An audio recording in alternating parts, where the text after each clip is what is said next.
14ই ফেব্রুয়ারি নামে চলছে বেঈমানি, হেরার চেয়ে দামি জিনিস হারায় অনেক নারী। 14ই ফেব্রুয়ারি নামে চলছে বেঈমানি, হেরার চেয়ে দামি জিনিস হারায় অনেক নারী। দুষ্টু ছেলের মিষ্টি কথায় পরে নারী ফাঁদে, সব হারিয়ে বোনটি আমার বসে বসে কাঁদে। প্রেমের নামে চলছে এখন অশ্লীলতার ছোঁয়া, কতক মনের নারীর সম্মান পান্তা ভাতার মোয়া। প্রেমের নামে চলছে এখন অশ্লীলতার ছোঁয়া, কতক মনের নারীর সম্মান পান্তা ভাতার মোয়া। নারী তুমি সম্মানিতা সব ঘরেরই আলো, লাগলে ছোঁয়া পঙ্কিলতার জীবন হবে কালো। তোমরা রেখো গো স্মরণ, একদিন হবে যে মরণ। তোমরা রেখো গো স্মরণ, একদিন হবে যে মরণ। প্রথম নবী জান্নাতে ছিলেন, সঙ্গিনী হাওয়াকে পেলেন। প্রথম নবী জান্নাতে ছিলেন, সঙ্গিনী হাওয়াকে পেলেন। চক্রান্ত করিয়া শয়তান খাওয়াইল কান্দা, তোমরা রেখো গো স্মরণ, একদিন হবে যে মরণ। তোমরা রেখো গো স্মরণ, একদিন হবে যে মরণ। ইব্রাহিম নবী ছিলেন, কুরবানির আদেশ পাইলেন। ইব্রাহিম নবী ছিলেন, কুরবানির আদেশ পাইলেন। আরাফাতে যাবার পথে ধোঁকা দেয় শয়তান, তোমরা রেখো গো স্মরণ, একদিন হবে যে মরণ। তোমরা রেখো গো স্মরণ, একদিন হবে যে মরণ। শয়তান তোমার শত্রু বটে বলে আল কোরআন, তোমরা রেখো গো স্মরণ, একদিন হবে যে মরণ। তোমরা রেখো গো স্মরণ, একদিন হবে যে মরণ। আদম গুনাহ করেছে, আল্লাহর কাছে তাওবা ইস্তিগফার করেছে। মাবুদ, আল্লাহ যখন জান্নাত থেকে বহিষ্কার করলো, দুনিয়ায় ফেলে দিল, আদম দোয়া করতে আছে, রব্বানা যালামনা আনফুসানা ওয়া ইল্লাম তাগফির লানা ওয়া তারহামনা লানাকুনান্না মিনাল খাসিরিন। এই দোয়া বারবার পড়তে আছে। ইবলিস ভুল করেছিল, পরে নাই, বরং সে অহংকার দেখিয়েছে, আল্লাহকে পাওয়ার দেখিয়েছে, অহংকার দেখিয়েছে। আর আদম স্যালেন্ডার হয়ে গেছে মাবুদের কাছে।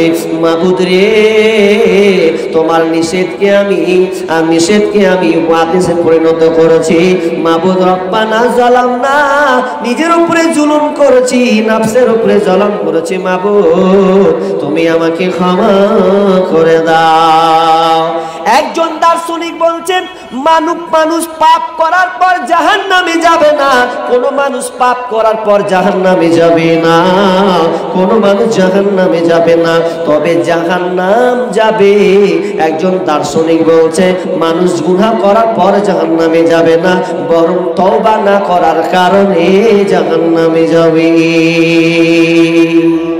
ওয়ামাসালুল্লাযীনা কাফারু কামাসালিল্লাযী ইয়ানইকু বিমা লা ইয়াসমাউ ইল্লা দুআআ ওয়া নিদাআ সুম্মুন বুকুমুন উমিয়ুন ফাহুম লা ইয়াকিলুন।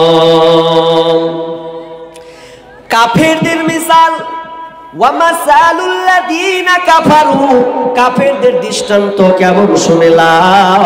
আল্লাহ তাআলা নিজে দৃষ্টান্ত দিয়েছেন কাফেরদের মিসাল ওই লোকেদের মতন যাদেরকে কোন পশুকে যখন ডাকা হয় হাক দেওয়া ছাড়া ওরা কিছুই বোঝে না, তারা অন্ধ বধির বোবা।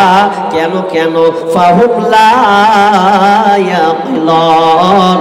এর মধ্যে দুইটি জায়গায় পার্থক্য আছে। খ্রিস্টান মানুষ এবং গরু পশুর মধ্যে দুই জায়গায় পার্থক্য আছে। এটা কেমন করে? একটা রাখাল যখন গরু চড়াতে যায়, একটা রাখাল যখন গরু চড়ায় মাঠে যায় কি যায় না? তাই তো, মাঠে যায় ঘাস চড়াতে, ঘাসের কাছ নিয়ে যায় যেখানে ঘাস বেশি, চারদিকে ভুঁই থাকে, একারে ঘাস থাকে। গরু চড়াতে গিয়ে রাখালকে দেখবেন অনেক সময় রাখালরা বসে বসে গান গায়, আনন্দ করে, খেলাধুলা করে। এটা স্বাভাবিক ব্যাপার, করবে বাচ্চা ছেলে। কিন্তু গরুরা তো অত বুঝে না। ও আপনার কি করেছে, অন্য আপনার মাঠে ঘাস খেতে খেতে আব্দুল জাব্বারের ভুঁয়ে যেয়ে ঢুকে গেছে। এত দুঃখ রাখবো কোথায়, রাখার জায়গা নাই ভাইরে। এত দুঃখ রাখবো কোথায়, রাখার জায়গা নাই। আমাদের কপালেতে শান্তি বুঝি নাই ভাইরে, আমাদের কপালেতে শান্তি বুঝি নাই। সমাজেতে অসঙ্গতি বলবো কত আর, গায়ের জোরে বিচারপতি ঘুষেরই কারবার। সমাজেতে অসঙ্গতি বলবো কত আর, গায়ের জোরে বিচারপতি ঘুষেরই কারবার। ভাইরে টাকার লাগি গরিব দুঃখী বিচার নাহি পায়, ভাইরে টাকার লাগি গরিব দুঃখী বিচার নাহি পায়। আমাদেরই কপালেতে শান্তি বুঝি নাই ভাইরে, আমাদেরই কপালেতে শান্তি বুঝি নাই। বড় ছোট নাই ভেদাভেদ, কোথায় মান সম্মান, বাপের সমান মুরব্বিকে করছি অপমান।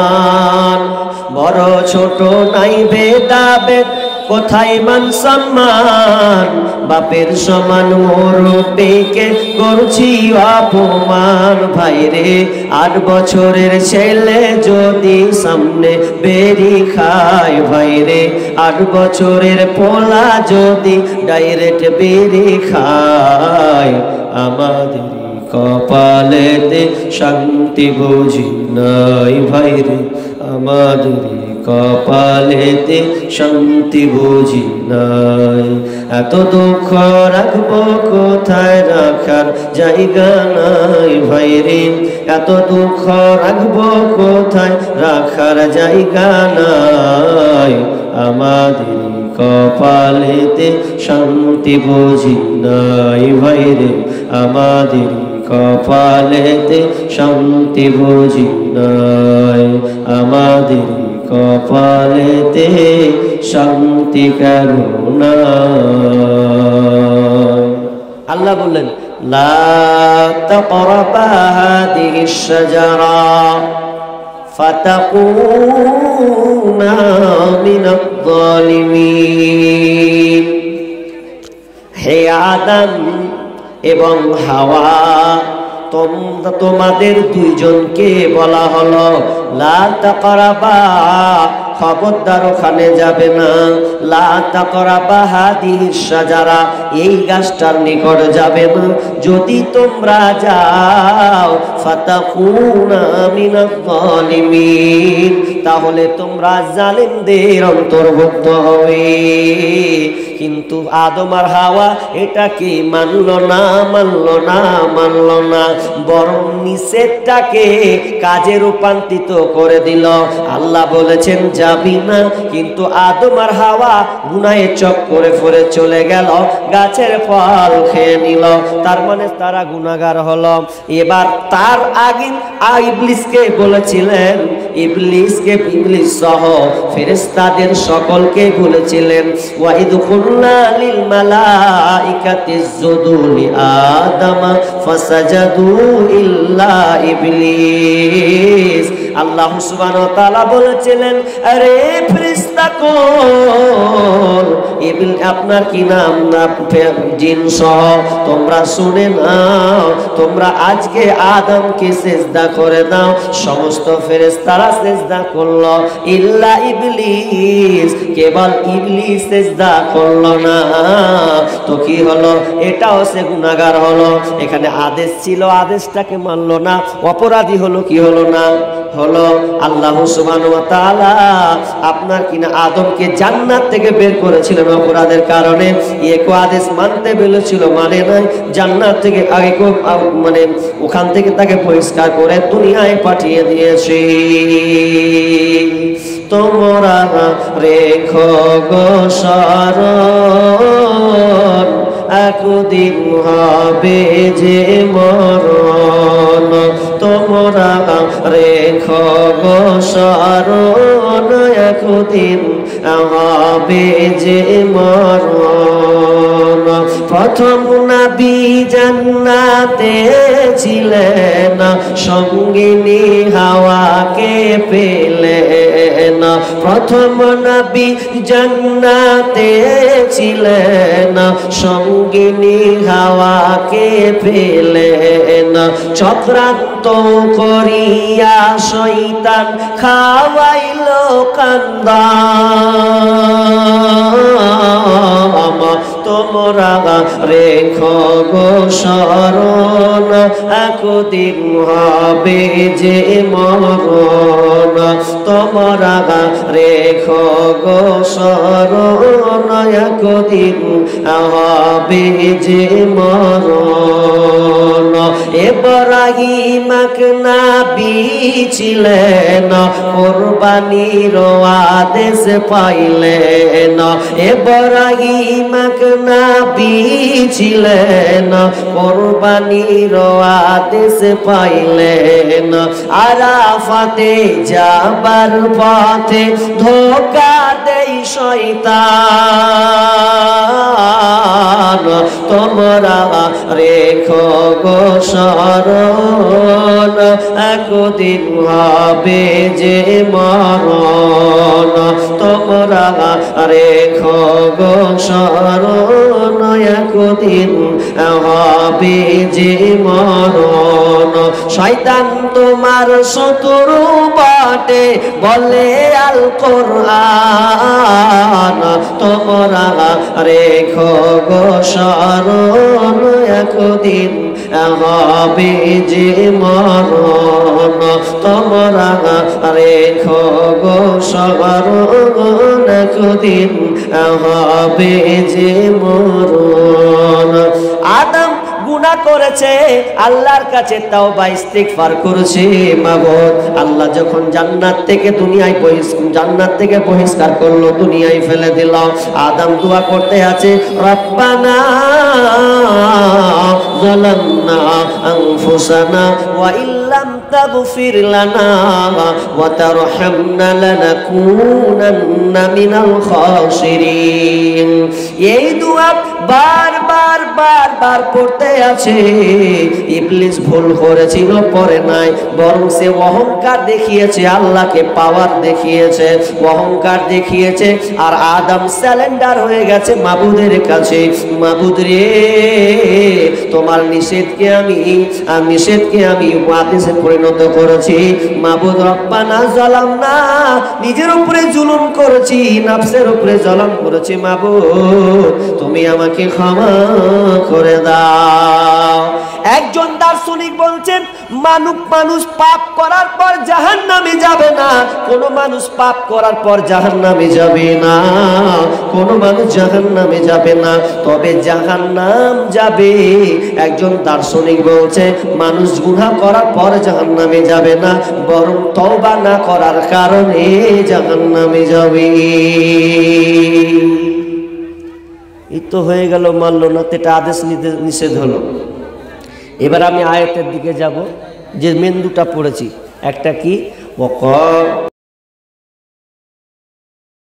وَمَثَلُ الَّذِينَ كَفَرُوا كَمَثَلِ الَّذِي يَنْعِقُ بِمَا لَا يَسْمَعُ إِلَّا دُعَاءً وَنِدَاءً صُمٌّ بُكْمٌ عُمْيٌ فَهُمْ لَا يَعْقِلُونَ।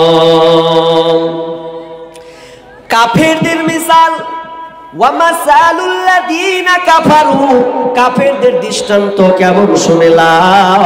আল্লাহ তাআলা নিজে দৃষ্টান্ত দিয়েছেন কাফেরদের মিসাল ওই লোকেদের মতন, যাদেরকে কোনো পশুকে যখন ডাকা হয় হাক দেওয়া ছাড়া ওরা কিছুই বোঝে না, তারা অন্ধ বধির বোবা। কেন ফাহুম লা ইয়াকিলুন।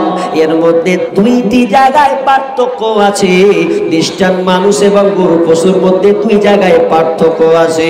এটা কেমন করে? একটা রাখাল যখন গরু চড়াতে যায়, একটা রাখাল যখন গরু চড়ায় মাঠে যায় কি যায় না, তাই তো? মাঠে যায় ঘাস চড়াতে, ঘাসের কাছ নিয়ে যায় যেখানে ঘাস বেশি, চারদিকে ভুঁই থাকে, একারে ঘাস থাকে। গরু চড়াতে গিয়ে রাখালকে দেখবেন অনেক সময় রাখালরা বসে বসে গান গায়, আনন্দ করে, খেলাধুলা করে। এটা স্বাভাবিক ব্যাপার, করবে বাচ্চা ছেলে। কিন্তু গরুরা তো অত বুঝে না। ও আপনার কি করেছে, অন্য আপনার মাঠে ঘাস খেতে খেতে আব্দুল জাব্বারের ভুঁয়ে যেয়ে ঢুকে গেছে। আব্দুল জাব্বারের ভুঁয়ে যেমন ঢুকে গেছে, সারসাটি দিলেও গরুতে যেমন সারসাটি দিলে খেতে, রাখাল কিন্তু দূর থেকে দেখেছে, ওর মন খারাপ, তো ঘুর।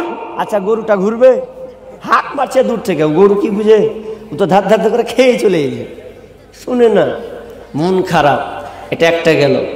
নাম্বার 2, আপনার 8-9 বছরের সন্তান ছেলে, বাচ্চারা দুষ্টমি করবে, এটাই স্বাভাবিক। ও একদিন চলে গেছে ভুঁই জঙ্গলে, ভুঁয়ে চলে গেছে। ভুঁই যেতে যেতে যেতে যেতে, এখন তো টমেটোর সিজন, কি সিজন নয়, মাঠে চাষ হয় টমেটো, পাকা পাকা টমেটো। বাচ্চাটা দেখেছে, লোভ এসেছে, এখন মনে করেছে টমেটো 5-6টা পকেটে ভরবো, পুকুরের ধারে দিয়ে বসে বসে খাবো, তারপরে গোসল করবো। নিয়ত করেছো। আগে আমরাও করেছি, কিন্তু পরের লয় বাপ চাচার লিয়েছি, পকেটে ভরে লিয়েছি, নুন বেঁধে লিয়েছি, দেখ এখন গোসল করবো ছোট, তখন বেঁধে নিলাম 5-6টা টমেটো দেখে দেখে লাল সাইজ দিয়ে পকেটে ভরে হাঁটলাম। তো ছেলেরাও এরকম করে, ও নুন ভরে, ও আপনার লিয়েছে টমেটো দেখে লোভ হয়েছে, বাচ্চা ছেলে তো, আর যেমন লোভ এসেছে, আর টমাটোলের ভুঁয়ে হাত দিবি, ওর আব্বা দেখে লিয়েছে। আর আব্বা বাপ কোনোদিন চাইবে কারো টমাটো তুলে খা?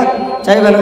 ভাগ করে কয়েছে, এই জহিদুর রে, আর যেমন জহিদুর কয়েছে পালা কি দৌড় মারতে লেগেছে। ও পরের ভুঁয়ে টমাটো তুলছে, আব্বা দেখলে সাটিয়ে দেবে, তাহলে ও তো বুঝে ফেলেছে। তখন কি করেছে? শিক্ষিত সুধী মণ্ডলী, ভালো করে ধ্যান দেন আমার কথার দিকে। গরুটার কান আছে, ওই 8 বছরের বাচ্চাটার কান আছে। গরুটার চোখ আছে, 8 বছরের বাচ্চাটার চোখ আছে। গরুটার মুখ আছে, ওই ছেলে সন্তান ওটারও মুখ আছে। কিন্তু মানুষটা কেন ফিরল? বাচ্চাটা কেন শুনে পালালো?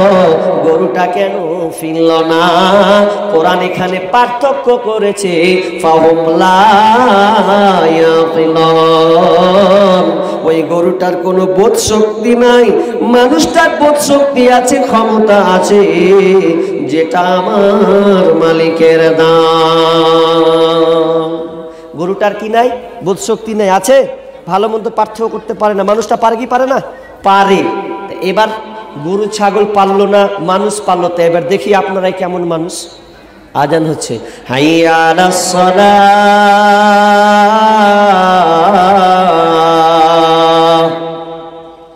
হাইয়া আলাল ফালাহ।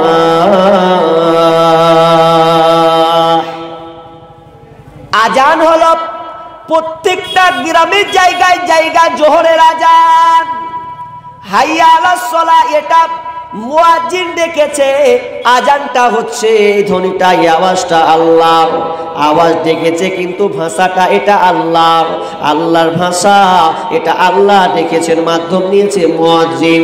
মুয়াজ্জিন বলেছে হাইয়া আলাস সালাহ, আল্লাহ বলছেন সলাতে আয়, নামাজে তোরা আয়। হাইয়া আলাল ফালাহ, যদি তোরা নিষ্কৃতি পেতে চাস, ফালা শান্তি যদি নিতে চাস, তাহলে তোরা মসজিদে চলে আয়।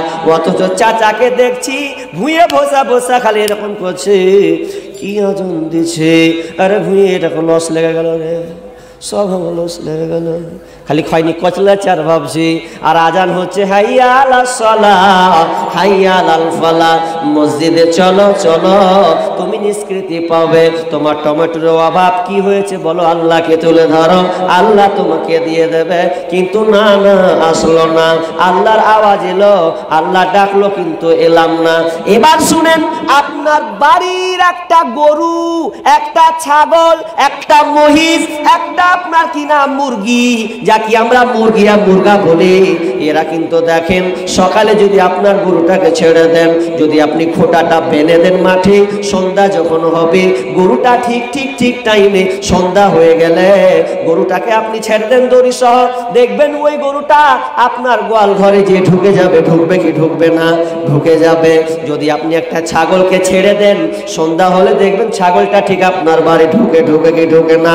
যদি আপনি মুরগিটাকে সকালে ছেড়ে দেন, ওই মুরগিটা দেখবেন সন্ধ্যা হয়ে গেলে ও খুল্লা চিনে কি চিনে না, খুলেও ঢুকে যায়। কিন্তু শুধু তাই নয়, একটা কুত্তা, একটা কুকুর, যে কুকুরটাকে আপনি একবার কিংবা দুইবার যদি খেতে দেন, খেতে দেওয়ার পর যদি ওই মালিকটা ওই কুকুরটা আপনাকে চিনে নেবে, অনেককে দেখবেন মানুষ যখন আসে কুকুরটা তারও পিছনে লেগে যায়, যায় কি যায় না, চলে যায়, কারণ এটা আমার মালিক, মালিক এসে চিনে ফেলেছে।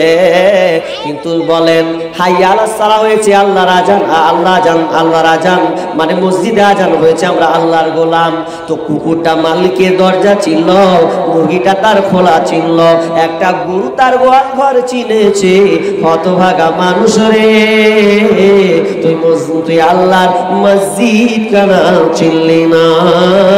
তার মানে আমরা কত পশুর চাইতে খারাপ, এর থেকে পশু অনেক ভালো। পশুকে দিবেন 2-3 বেলা খেতে দিবেন, ঠিক আপনাকে চিনে নেবে। একটা খাসিকে পুষেন, ভালোভাবে লালন পালন করে, দেখেন আপনাকে দেখলেই খাসি দৌড় মারবে, মারে না? অনেক সময় দৌড় মারে, কেন? ও আপনাকে চিনে নিয়েছে, যেটা আমার মালিক, এ আমাকে খেতে দেয়। অথচ আল্লাহ তাআলা আমাদেরকে কত কিছু দিয়েছে, খাবার থেকে শুরু করে কত খাবার দিয়েছে গো। কাল পরশু দিনকে 1.5 ফুটের একটা বক্তব্য শুনছিলাম, মনিরুদ্দিন মালদার, ছোট্ট 1.5 ফুট মানুষ, এককালীন গোটা ওয়ার্ল্ড রাউন্ড করেছে, কোনো জায়গায় বাদ যায়নি। বক্তার আগে যদি মাহফিলে জালসা হয়েছে, বলেছে কাকলি আসবি তো 1.5 ফুট কে লিয়ে আয়, ওয়াকিলিয়া জমবে, মানে ময়দান জমবে। তো বেচারি কি নাই জানেন, ও বেচারি এখন আর বক্তব্য দিতে পারে না। এটা জানেন তো, আপনারা জানেন? পারছে না, কেন জানেন? তার ব্রেনের সমস্যা হয়ে গেছে, তিনি মৃত্যুর ঝুঁকিতে চলে গেছিলেন। তো আজকে না কালকে বক্তব্যটা দেখলাম, তো বলছে আমি আর পারি না, তার কারণ আমার কণ্ঠ আল্লাহ কমিয়ে দিয়েছেন, আওয়াজ, আর তার মানে তার কথা বলার ভঙ্গিমাটা আল্লাহ কেড়ে নিয়েছেন, বক্তব্য দিলেও টিকতে পারবে না। এই যে আল্লাহর দান, আমি এখন বক্তব্য দিচ্ছি বিধায় আমাকে দাওয়াত দিয়েছেন, আমার জবান বন্ধ হোক, আমাকে দাওয়াত দিবেন আর চলবে না, হাঁটা গলা বসে গেছে। তো সেই রকমই যে আপনি আলো বাতাস খাচ্ছেন, আল্লাহ দিচ্ছেন, এত নিয়ামত আল্লাহ দিচ্ছেন যে বলার কথা নাই। নিমহারাম বিপদে পড়লে বুঝবে। একজন বাংলাদেশের একজন বিশাল বড় ব্যবসায়ী, যার দিনে কোটি কোটি টাকা ইনকাম, কত বললাম, কোটি কোটি টাকা ইনকাম দিনে, মনে হয় সম্পর্ক জাহাজ এরোপ্লেনের সম্ভবত মালিক হবে তিনার, বা তো কি উনার একটা খবর পড়ছিলাম যে এক করোনার সময়, করোনা হয়েছে, করোনার সময় যখন তাকে করোনায় ধরেছে, তো ডাক্তাররা এত টাকা খরচ করছে, এত টাকা খরচ মানে চেষ্টা করছে, লোকটা কোটি কোটি টাকা খরচ করছে, তবুও ভালো হচ্ছে না। লোকটা আফসোস করছে যে আমার দিনে কোটি কোটি টাকা ইনকাম রে, অথচ আমার জানটাকে বাঁচাতে পারছি না। আশ্চর্যের ব্যাপার। তো বলছে আল্লাহ তোমাকে চিনতে পারিনি মাবুদ, তোমার আরাধনা করিনি, ইবাদত বন্দেগি করিনি, আমার দিনে কোটি কোটি টাকা ইনকাম, মাবুদ রে আমি সমস্ত টাকা আমি বিলিয়ে দেব, অথচ তুমি আমাকে বাঁচাও বাঁচাও। কেন বাঁচাবে?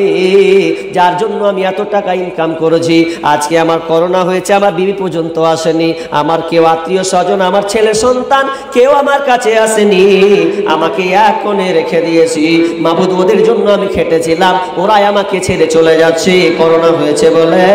তো বলছে মাবুদ তুমি আমাকে বাঁচিয়ে দাও, যদি আমাকে বাঁচিয়ে দাও তাহলে আমি তোমার নামে তোমার রাহি আমি সব দান করে দেব। আল্লাহ শুনেনি আল্লাহ শুনেনি, আল্লাহ এ ব্যাপারে ভালো জানেন, আল্লাহ তাকে সুযোগ দেয়নি, সে নিজে বুঝতে পেরেছে। আর বলেছে আমি এত আয়ু বাতাস, আমি এত কিছু সূর্য ভোগ করছি, একটা অক্সিজেন নিচে এতদিন নিলাম, আমাকে সমস্ত কিনতে হয়েছে, কোটি কোটি টাকা আমার খরচ হয়েছে, তো আমি কি করে আল্লাহ নাফরমান করি? এই বলে লোকটা মরে গেল। আল্লাহ তাকে তার হায়াত তাকে দিল না। বন্ধুরে আল্লাহ সুবহানাহু ওয়া তাআলা আমাদেরকে দিয়েছেন এত কিছু নিয়ামত দিয়েছেন, এরপরে আমরা আল্লাহর নাফরমানি করছি। কিসের তোমার অহংকার ভাই? কিসের অহংকার দেখাও তুমি? অহংকার তোমার বন্ধ করো, আল্লাহ এক সেকেন্ডে তোমার অহংকার বন্ধ করে দেবে, চাকা চালিয়ে দেবে। এটা লাস্টে বলবো, শেষের দিকে একটা সিরিয়ার ঘটনা বলবো, তো আপনার চোখ দিয়ে গল গল গল গল করে পানি বের হবে যে এত আল্লাহ পারে। ওপর থেকে নিচে নামিয়ে দিবে, নিচ থেকে ওপরে উঠিয়ে দেবে। আল্লাহ এগুলো পারে কি পারে না? পারে। বিশ্বাস আছে আপনাদের? পারে। তো কি বলছিলাম যে আমরা কই পশুর চাইতেও অধম হয়ে গেছি। দেখি সাহাবীদের ঈমান আর আমাদের ঈমান কেমন। আল্লাহ তাআলা যেটা আদেশ করেছেন মেনে নিয়েছেন। দেখি আপনাকে বলি একটা কথা, উরওয়া বিন জুবায়ের সাহাবীটার নাম বলছি, উরওয়া বিন জুবায়ের, এই সাহাবীটা কেমন সাহাবী? কেউ আবার তাবেঈ বলছেন, কেউ সাহাবী বলছেন, তা আমি দুটাই বলে দিলাম। এটা আমি আত-তাহরিক পত্রিকা বেশ কয়েকদিন আগে পড়েছিলাম। তো কি, উরওয়া বিন জুবায়ের তিনি একজন দামিওয়ালা খুব ভালো ব্যক্তি ছিলেন। তো তিনি একটা রাজার সঙ্গে দেখা করতে যাবেন, ভালো করে শুনবেন, রাজার সঙ্গে দেখা করতে যাবে, তার ভালো সম্পর্ক ছিল। তো রাজার সঙ্গে ছেলেকে বেঁধে নিয়ে যাচ্ছে, 10-12 বছরের ছেলে, বলছে বেটা চতা হলে নিয়ে যেতে যেতে যেতে যেতে যেতে যেতে যখন চলে গেল, যাওয়ার যখন সময় হলো, আল্লাহর কি হুকুম বন্ধুরে, ওই সময়তে ঘোড়ায় পিষ্ট হয়ে 10 বছর 12 বছরের সন্তানটা ঘোড়ার পায়ে পিষ্ট হয়ে মারা গেল। আপনার কিনা মারা সন্তান যদি মারা যায়, বাপের কষ্ট হবে কি হবে না? সবাই কাঁদবে। আমার কলিজার টুকরা 8 বছর 10 বছরের সন্তান চলে গেছে, বড় কোনো সন্তান নয়, ওই 8 বছরের সন্তান যদি আব্বা বলে ডাকে, জানটা ঠান্ডা হয়ে যায়। তো উরওয়া বিন জুবায়ের সন্তান পৃথিবী ছেড়ে চলে গেছে, আদরের সন্তান। তো তিনি বললেন ইন্না লিল্লাহি ওয়া ইন্না ইলাইহি রাজিউন। তিনি বললেন আল্লাহ ভালো করেন, যা করেন আল্লাহ ভালো করেন। এরপরে সন্তানকে মাটি দিবে, দাফন কাফন হবে। দাফন কাফন দেওয়ার সময় যখন কমপ্লিট করতে যাবে, কি এমন সময় আল্লাহর কি পরীক্ষা দেখেন, এক তো বেটাকে নিল, এরপরে আল্লাহ সুবহানাহু ওয়া তাআলা উরওয়া বিন জুবায়েরকে পরীক্ষা করলেন। কিভাবে পরীক্ষা করলেন? পা একটা পুরানা কবর ছিল, ওই কবরে কোন রকম করে হাঁটতে গিয়ে পাটা ঢুকে যায়, আর আধারি আর যেমন ঢুকে যাওয়া পা ডান কিংবা বাম পাটা ভেঙে যায়। ফট করে ভেঙে গেল, আরে আমার বেটাও গেল, এদিকে আমার ছেলেকে মাটি দিতে গিয়ে আমার পাটাও চলে গেল। কি সাংঘাতিক ঘটনা দেখেন। কারো জীবনে যদি এরকম একটা দুটো ঘটনা লেগে থাকে, তাহলে তার কতটা কষ্ট হয়। তো এবার কি করছে, খুবই মনোযোগ দিয়ে ঘটনাটা শুনবেন, আপনার শিক্ষা আছে। মানে আপনি কতটা মানুষ আর পশু, এটা বোঝানোর জন্য। আপনি মানুষ না পশু চাইতে খারাপ, এটার জন্য ঘটনাটা বলছি আপনাকে। তো পা ভেঙে গেল, কি করবে? আগেকার জামানার চিকিৎসা, এখন অপারেশন কত সহজ, গেল অপারেশন করে দিল, ঠিক তো? আগে অপারেশনের সিস্টেম ছিল না বাবজি। কেমন ছিল জানেন?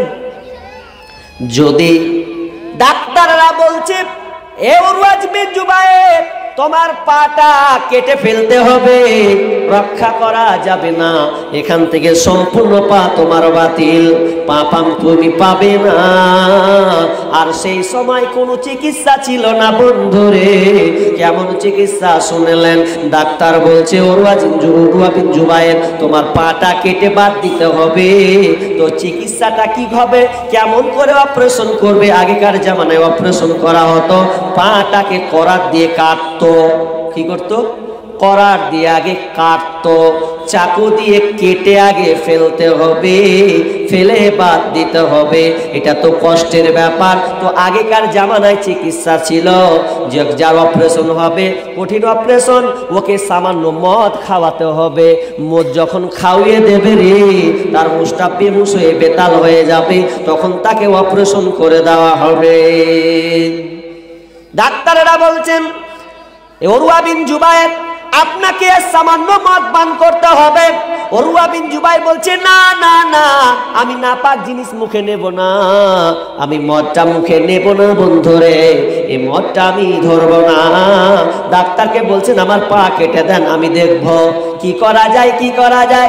আচ্ছা বলেন, মানুষের যদি পা কাটা হয় কেমন তার ছটফটি শুরু হয়ে যাবে। এরপরেও পাটাকে মেলে দিয়েছেন, শুইয়ে দিয়েছেন, ডাক্তাররা করাত ধরেছেন, পাটাকে কাটছেন, কেটে দিয়ে বাদ দিচ্ছেন। তো আর তিনি ওই পড়ছে ইন্না লিল্লাহ পড়ছে, আল্লাহ আল্লাহ করছে, কোনো তার বাঁচার কোনো পথ নাই। এত চিৎকারটা করছে ইন্না লিল্লাহ, বারবার ইন্না লিল্লাহ পড়ছেন, এত কষ্ট আসছে বন্ধুরে। এরপরে যখন পাটাকে কাটা হলো আরো কষ্ট বাড়লো। এবার ওটাকে কিভাবে ব্যান্ডেজ করবে? আগেকার ডাক্তারদের আপনার চিকিৎসা অপারেশন দিয়ে বলছে উরওয়া বিন জুবায়ের এবার তোমার পাটাকে আগুন গরম তেলের মধ্যে ডুবাতে হবে, যাতে তোমার রগগুলো মুচড়ে যায়, মুচড়ে গেলে তোমার রক্তটা বন্ধ হবে, নচেত রক্ত বন্ধ হবে না। উরওয়া বিন জুবায়ের বলছেন ডাক্তার আপনি চালিয়ে যান, আমি বাঁচি যাই মরি, আপনি আমার অপারেশনটা করে দেন, আমি মদ মুখে নেব না, আমি একজন 5 ওয়াক্ত পাবন নামাজি, মদ কোনোদিন আমি মুখে নেব না, মদ কোনোদিন নেনি, জীবনে মদ আমি নিব না। অথচ ওই সময় যদি মদটা নেই হয়তো কখনো ওটা জায়েজ হয়ে যাবে, কারণ সূরা মাইদাতে আছে কেউ যদি নিজেকে জান বাঁচানোর জন্য শুকরের মাংস খায়, জান বাঁচানোর জন্য পৃথিবীর আর কোনো খাবার না থাকে, শুধু শুকরের মাংস যদি থাকে, যদি ওটা হারাম, ওই সময় যদি কেউ খেয়ে নেয় তাহলে কোনো গুনাহ হবে না। তো উরওয়া বিন জুবায়ের ঈমানি জজবা দেখেন, সে কিন্তু মদটা পান করছে না। আর যখনই পাটা গরম উত্তপ্ত গরম তেল আগুন ফুটন্ত গরম করা হলো, গরম করার পর এবার যখন পাটাকে গরমে ভরে দিয়েছে, ইন্না লিল্লাহ বলে এমন জোরে চিৎকার করেছে উরওয়া বিন জুবায়ের পুরো অজ্ঞান হয়ে গেছে, হুঁশ তার ফিরে না, পুরো অজ্ঞান হয়ে গেছেন। তারাও আত্মারিক পত্রিকায় বলতে বলতে তারা শেষে লিখছেন, একজন গবেষক তিনি বলছেন উরওয়া বিন জুবায়ের জীবনে কোনোদিন নামাজ ছাড়েনি, পা ভেঙে গেছে তাও জীবনে নামাজ ছাড়ে নাই, অপারেশন চলেছে সময় হয়েছে নামাজ পড়েছে, কিন্তু তার একবার এক ওয়াক্ত নামাজ ছুটেছিল। কখন যখন তিনি অজ্ঞান হয়ে গেছিলেন, নামাজের টাইম হয়ে গেছিল, ওই সময় শুধু তার নামাজটা ছেড়েছিল, বাকি ওই সাহাবী ওই তাবিটা আর জীবনে কোনোদিন নামাজ ছাড়েনি। এই রকম সাহাবী নামাজ জীবনে ছাড়েনি, এত কষ্ট হওয়ার পরেও তিনি এক ওয়াক্ত নামাজ পড়েননি, কারণ তার ব্রেন কি ছিল? সে অজ্ঞান অবস্থায় ছিল, তার হুঁশ ছিল না, সে বেহুশের বেতাল অবস্থায় ছিল, এই জন্য সে নামাজ পড়তে পায়নি। আর সে হারামটা খেলো না, দেখছেন, পান করলো না। হাজি ওদের ইমান আর আমার ইমান কেমন? আচ্ছা এরকম লোক বলেন তো যে মৌলানা আমি বেরি হারাম শুনিনি, সুদ হারাম শুনিনি, ঘুষ খাওয়া হারাম শুনিনি, সিনেমা দেখা হারাম শুনিনি, এরকম লোক আছেন? হাত তুলেন তো দেখি। আছেন? নাই? বাহ, তার মানে সবাই জানি যে বেরি খাওয়া খারাপ জিনিস, সুদ খাওয়া খারাপ জিনিস। আচ্ছা বছরে কয়টা খুতবা হয়? জুমার খুতবা কয়টা হয় জানেন কেউ? গুনেছেন কোনো দিন কটা হয় বছরে জুমার খুতবা? কটা গো বাপজিরা বলেন কটা? যা কেমন হলো, 1 বছর ধরে জুম্মা পড়ছে, কটা জুম্মা হয় বছরে এটাই জানো না? 52টি খুতবা হয়, কটা বললাম? 52টা। তো 52তে খুতবাতে কতবার যে মানে বলেছে চুরি করিও না, ঘুষ খেয়েও না, কত না বলেছে, বিড়ি খেয়েও না। আচ্ছা এরকম লোক হাত তুলে বলেন তো যে মৌলভী সাহেব আমি বিড়ি খাইনি, বিড়ি খেতে খেতে ছেড়ে দিয়েছি আর খাই না, এরকম হাত তুলেন তো দেখি একজন। মাশাআল্লাহ, 3 জন উঠে গেছে, 4 জন উঠে গেল। মাশাআল্লাহ মাশাআল্লাহ, তাদেরকে ধৈর্য রাখার তৌফিক দান করুন। অত সহজ নয় ভাই, যারা বিড়ি খায় ছাড়তে পারে তো ছাড়তে পারবে, যদি আল্লাহর ভয় ঢুকে যায় ওর ভিতরে তাহলে সে ছেড়ে দেবে। কিন্তু আজকালকার কয় পার্সেন্ট বিড়ি ছেড়েছেন আপনারা? কয় পার্সেন্ট? কথাগুলো বলবো দুঃখ নিয়ে না যুবক ভাই, তোমার উপকারে আসবে। একটা হাদিস বলি আপনাকে, হাদিসটা বলি তাহলে গেলটা খাবো না, তাকে গেল দিবেন যে বেরি ছাড়া কিছু পালি না, হ্যাঁ বলবি, যারা বলে দিই। বিষ্ণু বলছেন আল মুদমিনুল খামরি কাবিদি ওয়াসানিন, ইবনে মাজাহ 3375 নম্বর হাদিস। আল মুদমিনুল খামরি কাবিদি ওয়াসানিন, যারা নিয়মিত করে নেশাদ্রব্য পান করে, গুল খায়, গুটকা, আপনার বিড়ি, সিগারেট, মদ যতগুলো আছে, যারা নিয়মিত করে খাবে, এখানে বলা হয়েছে যারা নিয়মিত প্রতিদিন নেশাদার দ্রব্য পান করে তাদের দৃষ্টান্ত দেখালেন। একটা আপনার বাড়ি কিছু দূর দূরে একটা মানে কি বলবো গোপাল দাস, বিকাশ দাস, রামচন্দ্র সেন, ওরা মূর্তি পূজা করে। হিন্দুরা মূর্তি পূজা করে কি করে না?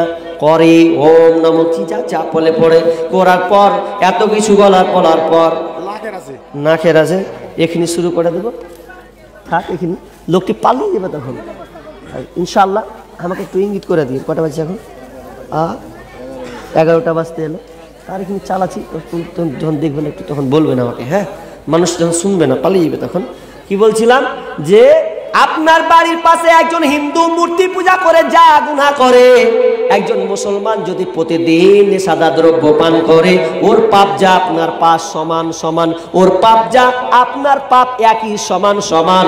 ওই আপনার গোপাল দাসকে যদি বিচারের মাঠে হাসরের ময়দানে এক জায়গায় খাড়া হয়, ও মুসলমান তুমি যদি সাদা দ্রব্য পান করো, তোমাকেও আল্লাহ ওই বিকাশ দাসের সঙ্গে একসাথে হাসরের মাঠে উঠাবেন, কোনো পার্থক্য থাকবে না। ও যা অপরাধ মূর্তি পূজা করে যা অপরাধ করেছে, তুমি বিড়ি সিগারেট খেয়ে ওই অপরাধ তুমি করেছ। একটা কথা বলি, রাগ করিয়েন না, বিড়ি সিগারেট গুল খাচ্ছেন খান, কিন্তু আমার গবেষণায় বলছি মদখোর চাইতে বিড়িখোর বেশি খারাপ। কথাটা অ্যাকসেপ্ট করতে হবে একটু পরে। গুটকাখোর, হিরোইনখোর, এরা অনেক ভালো কার থেকে? বিড়িখোরের চাইতে। বিড়িখোরের জালে আমার জান গেল রে ভাই, আল্লাহর কসম করে বলছি। বিড়িখোর এত বেহায়া, ওর চাচার সামনেও ধরেছে, ওর বাপের সামনেও ধরেছে, মৌলবীর সামনে আজকালকে ধরেছে। বসে আছি এক জায়গায়, বলছি ভাই চা খাইছি, চা খাচ্ছি, চা খাবো বলছি, তো ওকে বলছি এরাকে হেদায়েত মেদায়েত দিলে না রে, বেরিটা পর্যন্ত মৌলবীর সামনে খেতে চাই, লজ্জা কর। আর বেরিটা লুকাবে কি? আমাকে হচ্ছে আমার কি দোষ, আল্লাহ যদি হেদায়েত না দেয় আমাকে আরো ঘুরিয়ে মারছে। আচ্ছা ওকে আমি কি বলবো বলেন তো? তো এই বিষয়ে উত্তর দিয়েছিলাম, আজকে বলছি না, হেদায়েতের উপরে থাকলে উত্তরটা দিয়ে দিতাম। তো আলেমকে পর্যন্ত এখন তো আক্কা করে না গো।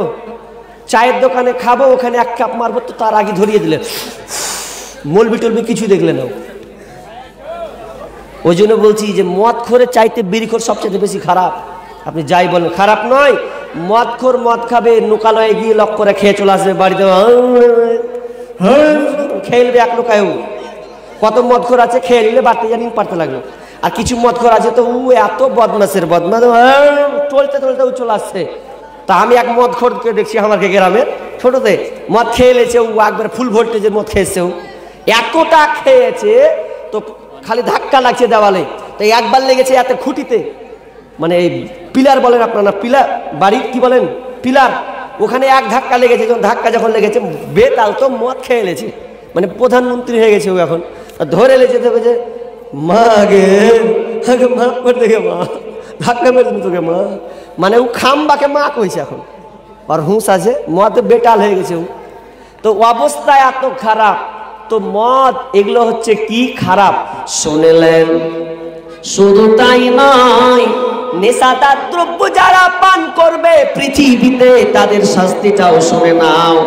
বিশ্বনবী বলছেন ইসকা মিন নাহারি গাউতাতি, বিশ্বনবী বলছেন যারা দুনিয়াতে মদ পান করবে, নেশাদার দ্রব্য পান করবে, খাবে, যত ধরনের নেশা আছে, আল্লাহ সুবহানাহু ওয়া তাআলা জাহান্নামে ওই নেশা যারা পান করবে তাদেরকে বলা হবে, রে এ ফেরেশতারা তোরা ওদেরকে সারাব মুখে ঢেলে দে।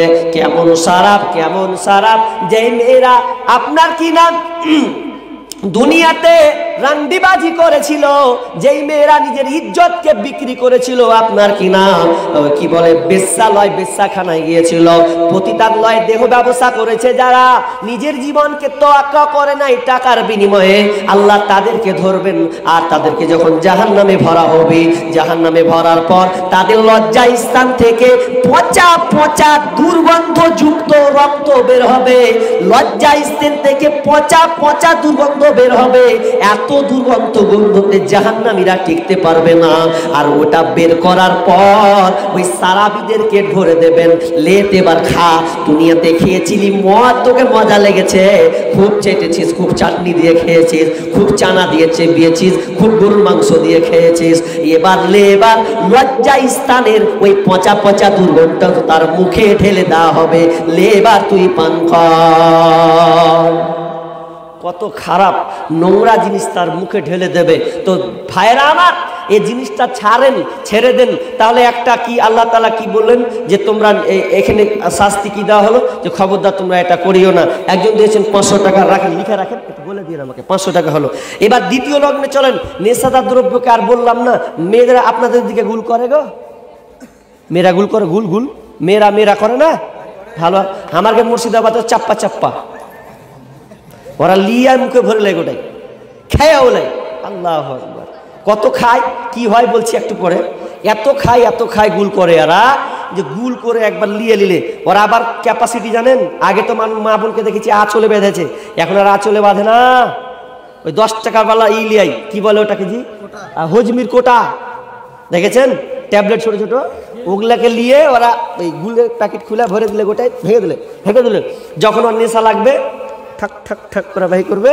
আর এই তর্জনী আঙুল দিয়া ডলার একটু এইদিকে একবার এইদিকে এমন ঘুষণ মারছে, মানে দাঁত চিকনা করছে, এত পুরা কচলা মারছেও, তো এমন করে মারছে। আর নেশা জাগছে মেয়েদের, মেয়েরা তো এদিকে খুব পাকা গুলের দিক দিয়ে, তো এত নেশা জাগছে তো খালি মুখ কামড়েছে, খালি করে নেশা জাগছে, আর মিম করে কামড়েছেও। তা আমি একবার দেখছি যে মুখখান দেখে তো কেমনই লাগছে। আর হ্যাঁ, তো আর থুপ যখন ফেলছে, ওর থুপ ফেলাটা দেখছি, প্যাচাং করে যখন ও থুপটা ফেলছে, তো বিলের পাছা দিয়ে যেমন নোংরা বের হয় না, অত মুখ দিয়ে খালি খারাপ বেরোছে, এত নোংরা। আল্লাহু আকবার। এরপরেও ফেলছে, আজীব লীলা। এরা এত গুল ছাড়ে না, নেশাদার দ্রব্য এত নোংরা জিনিস। মা বোন, গুল ছেড়ে দেন। আর দুটাই বিপদ, ছেলেরাও বিপদ, মেয়েরাও বিপদ। ছেলেরাও আছে, আজকে বিড়ি চলে না, এক জায়গায় প্রোগ্রাম করছি, লালগোলার দিকে প্রোগ্রাম করতে যাচ্ছি, তো অটোতে চেপেছি, তো অটোতে চেপে বেরি করতে আগে বেরি খেয়ে সালা, আমি বসে আছি এইদিকে, তাও আর কোনো পাঞ্জাবি পরে আছে, তাও আর সহ্য হয় না, বলছে বেরিটা টান নেবে, ধরে নেবে, দুই না মিলে বাঁদুরের মতন ঝুলছে, সিট পাইনি, এরম করে ঝুলছে, তাও বলছে বেরিটা ধরা নেবে। এবার জানটা বাঁচা, বেরিটা পরে খাবি, বলছে বেরিটা আগে খেতে হবে, বলছে ডেসালাই যে এই যে নেই, গ্যাস লাইট যে নেই, বলছে ডেসালা নেই, বলছে ডেসালা হবে, পড়ে যাবে একটুতি, ওরা বলা বলি করছে, তা দুই না ধরেছেও। এখন বেরি খেতে হবে ওকে, নাহলে আর রেহাই নেই।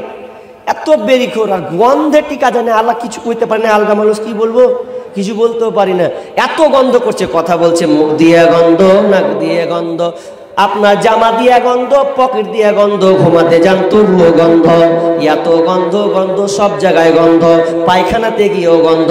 ও যদি বেরিখোর পায়খানা করে বের হয়, আমি যদি ঢুকি তো সালা গন্ধ টিকতে পারবো না, সব সময় সব জায়গায় গন্ধ, বিছানায় গন্ধ, বাথরুমে গন্ধ, পকেটে গন্ধ, মুখ দিয়ে গন্ধ, নাক দিয়ে গন্ধ, হাত ধরতে গেলেও গন্ধ। আমার আবার জাগে মনে সন্দেহ, আর বিবি আবার কেমন করে থাকে রে আল্লাহ, বিবি যে কত কষ্ট করে থাকে আল্লাহই জানে। অথচ বিশ্বনবী স্বামী স্ত্রীর মহব্বত কেমন ছিল জানেন? কত মহব্বত তাদের মধ্যে। আয়েশা নিজে বলছেন, মা আয়েশা বলে আমি যে পানি পিতাম ফিরে সেই পানি আমি নবীকে দিতাম। মা আয়েশা বলে আমি যে পানি পেতাম ফিরে সেই পানি আমি নবীকে দিতাম।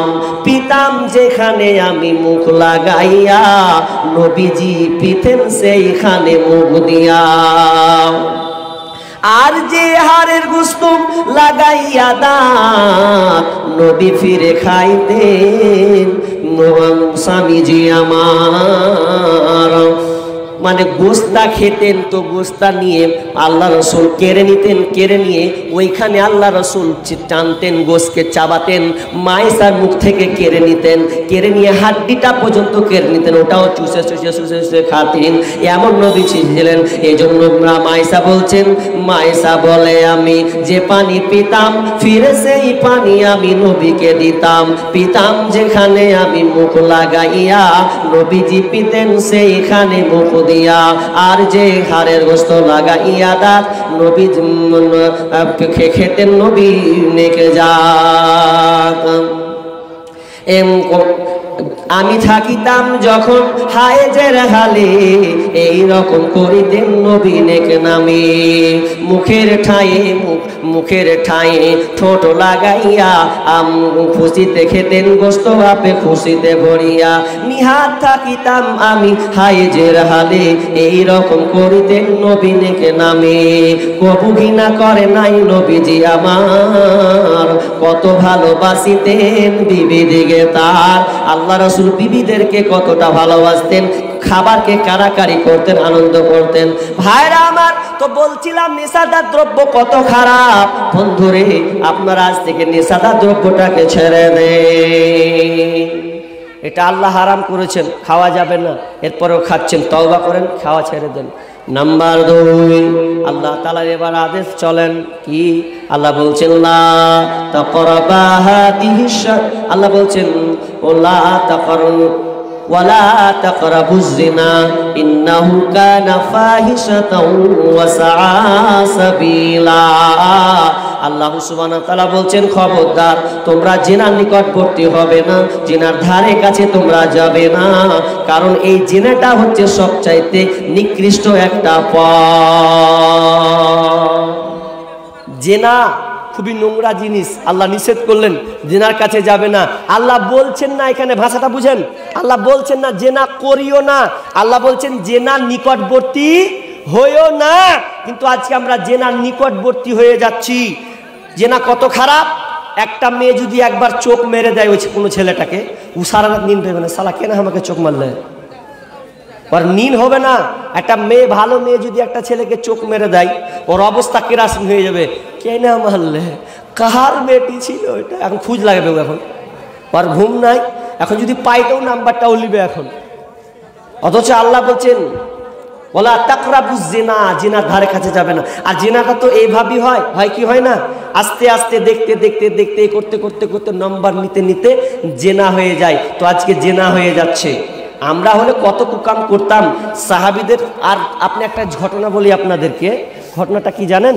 একটা মেয়ে একটা স্কুলে পড়াশোনা করে, তো পড়াশোনা করতে করতে করতে করতে করতে মেয়েটার বাঁশ ছুটে গেছে। বাঁশ যখন ছুটে গেছে বাড়ি কি করে যাবে? আগে তো, এখন তো অহরহ বাঁশ, আগে কিন্তু এরকম ছিল না, একটা ছিল টানা, কোন 10টা একটা টাইম করে দিত, দিয়ে চাপতো নিয়ে চলে তার সন্ধ্যার দিকে ফিরতো, কোনো পাত্তা ছিল না। তো মেয়েটা, হ্যাঁ, আল্লাহকে নেক বান্দে, এই বইটা থেকে আমি ঘটনাটা বলছি কি, যে মেয়েটা কি করেছে, কাঁদছে ও রাস্তাতে একধারে, এত কাঁদছে এত কাঁদছে। তো একটা যুবক ছেলে, ও পড়াশোনা করে ছেলেটা, তো ও একটা ভাড়া বাড়িতে ছোট্ট মোটো ঘরে থাকে, তো ওখান দিয়ে ও যাচ্ছে। তো মেয়েটা কাঁদছে। কেন কাঁদছে? যে তার স্কুলে বাড়ি যাওয়ার সময় তার বাঁশটা ছুটে গেছে, নেই। তো মেয়েটা কাঁদছে কাঁদছে, এত কাঁদছে বলার কথা নয়, এতটা কাঁদছে মেয়েটা। দিয়ে ময়া দয়া হলো ওই ভাইটার, ওই ছেলেটার যখন ময়া দেওয়া হয়েছে, বলছে বোন তুমি কেন কাঁদছো বলো। এখানে তো আর কেউ নাই, কিছু হয়েছে নাকি? বোনটা বলছে ভাই আমি খুব বিপদে পড়ে গেছি, আমার এই পাশে আমার স্কুল আছে, প্রতিদিন আমি স্কুল যাই আর বাড়ি যাই, বাসে আসি আর যাই, কিন্তু আমার আজকে বাসটা ছুটে গেছে, পাচ্ছি না, তো কি করব? আমি যদি না যাই বাপ মা হয়রান হয়ে যাবে, খুঁজে যাবে। ওই সেই সময় মোবাইল ছিল না যে মোবাইল দিয়ে ফোন করবে, কোনো তাওয়াক্কা ছিল না। তখন বোনটা কাঁদে আর কাঁদে, আর ছেলেটাও ভাবছে মেয়েটাকে যদি আমি ছেড়ে যাই তাহলে তো মেয়েটাকে আর কেউ কিছু করে নেবে, তো দরকার নাই। ভয়ঙ্কর ভয়ঙ্কর আপনার কিনা দিন আসছে, সন্ধ্যা ঘনিয়ে গেছে, কালো হয়ে গেছে। দিয়ে বলছে ভাই বোন চলো আমার বাড়ি, বাসা বাড়িতে থাকবে, ছোট্ট একটাই ঘর, কোনো ঘর নাই, ছোট্ট একটা ঘর, তোমাকে আমি কোন রকম করে রাখবো, সকাল হলে তোমাকে আমি ছেড়ে দেবো স্কুলে। বোনটা আপাতত একটু খুশি হলো, বলছে চলো ভাই, জানটা তো বাঁচাই দিয়েছো, বাড়ি নিয়ে চলে গেল। মেয়েটাকে খেতে দিল, খাবার দাবার দিল, রাত হলো, বিছানা বিছিয়ে দেওয়া হলো, ছোট্ট একটা ঘর, মানুষজন নাই, সুন্দর একটা মহিলা, যৌবনে ভরপুর একটা যুবতী একটা মহিলা শুয়ে দিয়েছেন, ছেলেটাও ওই ঘরে আছে। দিয়ে মনে মনে ভাবছে যে আমি ঘুমিয়ে যাই, মেয়েটাকে আমি ঘুমিয়ে দিই, ওকে ঘুমিয়ে দিলাম, ঘুমিয়ে একদিকে চলে গেল, ছেলেটাও একদিকে চলে গেল। ঘটনাটা ভালো করে শুনেন, ছেলেটা যখন ঘুমাবে ওই সময় শয়তান ওয়াসওয়াসা দিচ্ছে, শয়তান আকৃতি তাকে ধরলে বলছে এ চকটক করে যুবক, কি ব্যাপার, তোর মতন কি খাপা লোক আছে, একটা সুন্দরী মেয়ে তোর ঘরে আছে, আর তোর তার যৌবনটার চাহিদা তুই নিবি না, এটা তো হতে পারে না, তুই ওকে ধর, এখনই আনন্দটা করে নে, মেয়েটাকে তুই উপভোগ করে নে। মনে মনে শয়তান ওকে রিপ রিপ করে ধরছে, আর ছেলেটা বলছে ছি ছি ছি, কি ভাবছি আমি রে, ছি কত নোংরা জিনিস আমি ভাবছি। আজকালকার হলো কি হতো, সালা শখ মিটিয়ে নিত, কেউ নাই, একটাই মেয়ে, কেউ নাই, আর একটা হ্যালো কইছে তো আর ইস্যু খেয়েছে, হ্যালো কহে মিষ্টি কথাতে তো অত জান পালিয়েছে ওর, তো সামান্য একটা মেয়ে আছে, মেয়ে। ঘটনাটা কত স্ট্রিন দেখেন আগে, যুবক তোমাকে বলছি, যখন মেয়েটা ঘুমিয়ে আছে, শয়তান বারবার ওয়াসওয়াসা দিচ্ছে, কি রে খাপা, এরকম তুই সুযোগ পাবি না, এত সুন্দর একটা মহিলা, যেই মহিলাকে আজকে তুই উপভোগ করে নে, মজা লুটে দে, পয়সা লাগবে না, টাকা করে কিছু লাগবে না, তোর কিছু করতে পারবে না, তোকে কেউ মানে তোকে অপরাধীও করবে না, তুই আজকে সুযোগ পেয়েছিস, কর। বারবার শয়তান খালি ওয়াসওয়াসা দেয়। ছেলেটা চট করে উঠে গিয়ে একটা চেরাগ নিল, ভালো করে দেখেন, চেরাগ নেওয়ার পরে চেরাগটাকে জ্বালিয়ে দেওয়ার পর যখন জ্বালিয়ে দিয়েছে, কাঠি মেরে দিয়েছে, আগুন খাওয়া, আপনার চেরাগটা আলোকিত হয়ে গেল ঘরটা। আবার শয়তান বলছে কি ধরাচ্ছিস, বাদ দে, যা যা যা মেয়েটার কাছে যা, মেয়েটার কাছে যৌন তরঙ্গ আছে, তুই একটা যুবক, যা মিলনে চলে যা, দুজন একসাথে চলে যা। বারবার যখন বলছে তখন ওই যুবকটা একটা আঙুল নিয়েছে, আঙুল নিয়ে ওই চেরাকে আঙুল দিয়ে হাত দিয়ে দিয়েছে। হাত দেওয়ার পর যখন আগুনের চেরাকটা দাও দাও করে বরফ তাপিত মানে পোলতার বড় করে দিয়ে জ্বলিয়েছে, আঙুলটা চেরাকের কাছে ভরে দিয়েছে, আর নিজে নিজে বলছে ওরে হতভাগা রে, তুই কি জাহান্নামের আগুন সহ্য করতে পারবি, বল বল, তুই যদি আর জাহান্নামের আগুন সহ্য করতে পারিস, সামান্য এই দুনিয়ার চেরাকের যদি সহ্য করতে না পারিস, জাহান্নাম তুই কিভাবে সহ্য করবি? একটা মেয়ের সঙ্গে আমি যাব, বোন হিসাবে আমি তাকে জায়গা দিয়েছি, আর আমি তার সঙ্গে আমি খারাপ আচরণ করব না না না। এভাবে একটা আঙুল পুরালো, আর মন মানে না, শয়তান বারবার ওয়াসওয়াসা দিচ্ছে, আবার দ্বিতীয় আঙুল চালাচ্ছে, আবার দ্বিতীয় আঙুল চেরাগের ওপরে চালিয়ে দিচ্ছে, দিয়ে বলছে বল তুই আগুন সহ্য করতে পারছিস, যদি পারিস তো যা মেয়েটার কাছে যা, তুই এটাই তো তাপ সহ্য করতে পারিস না, সামান্য চেরাগের আগুন, সামান্য প্রদীপের জ্বালা সহ্য করতে পারিস না, জাহান্নামের আগুন তুই কিভাবে সহ্য করবি রে? এ করতে করতে একটা নয় 10টা আঙুল পর্যন্ত পুড়িয়ে ফেলেছে, সারা রাত এইভাবে পার হলো। শুধু তাই নয়, দিয়ে ওই ছেলেটা ব্যান্ডেজ করে দিয়েছে, ব্যান্ডেজ করে দেওয়ার পর সম্পূর্ণ ব্যান্ডেজ হয়ে গেছে, ব্যান্ডেজ করে দিয়ে ফজর হয়ে গেল, মেয়েটাকে উঠিয়ে দেওয়া হলো, খাবার আপ্যায়ন করা হলো, মেয়েটাকে সুন্দর করে স্কুল নিয়ে চলে গেল। মেয়েটা কিন্তু লক করে, মেয়েটার মনে তো একটু ভয় আছে, ও লক করে ওই দৃশ্যগুলো দেখেছে যে এই ছেলেটা কত আল্লাহওয়ালা ছেলে, দিনদার ছেলে, দেখো সে নিজের আঙুলকে পর্যন্ত পুড়িয়ে দিয়েছে, আমার কাছে কোনো আসে না, টাচ তো দূরের কথা, আমার চোখে পর্যন্ত সে আসে নাই। এই কথাটা সকালে ওই মেয়ের বাপ মা খুঁজাখুঁজি করেছে, পেয়েছে, বুকে জড়িয়ে ধরে নিয়েছে, যে বলছে আব্বু এই ছেলেটার বাসায় আমি ছিলাম। শুধু তাই নয় আব্বু, শুনে নাও, এই ছেলেটা কত ভালো, কত ইমানদার। দেখো আব্বু, ছেলেটা সমস্ত আঙুলকে পুড়িয়ে ফেলেছে, শয়তানে খপ্পরে পড়েছিল, অথচ আমাকে একা পেয়ে আমার সঙ্গে ভালো সুলভ ব্যবহার করেছে, আমার সঙ্গে খারাপ আচরণ করে না। কি ইমানদার গো! আর আমাদের ওই সব ভোল্টেজ সব পার হয়ে গেছে। খালি সামান্য মোবাইলে যদি আধ ঘন্টা হ্যালো হয়, আর প্যান্ট খারাপ হয়ে গেছে। ভালো বলেন আর খারাপই বলেন, ওর প্যান্ট আধ ঘন্টা শেষ। তো কি চলছে দুনিয়া, অথচ বলছেন যে তোমরা জেনার নিকটবর্তী হবে না। আজকে আমরা জেনার নিকট জেনা করতে করতে করতে আমরা চলে যাচ্ছি। ওই জীবনে থাকবে? কি বলেছে? বাস আর কি আছে? বর্তমান যুগের হাওয়া। ও তো কই, কারা দিলে এটা? কে দিলে?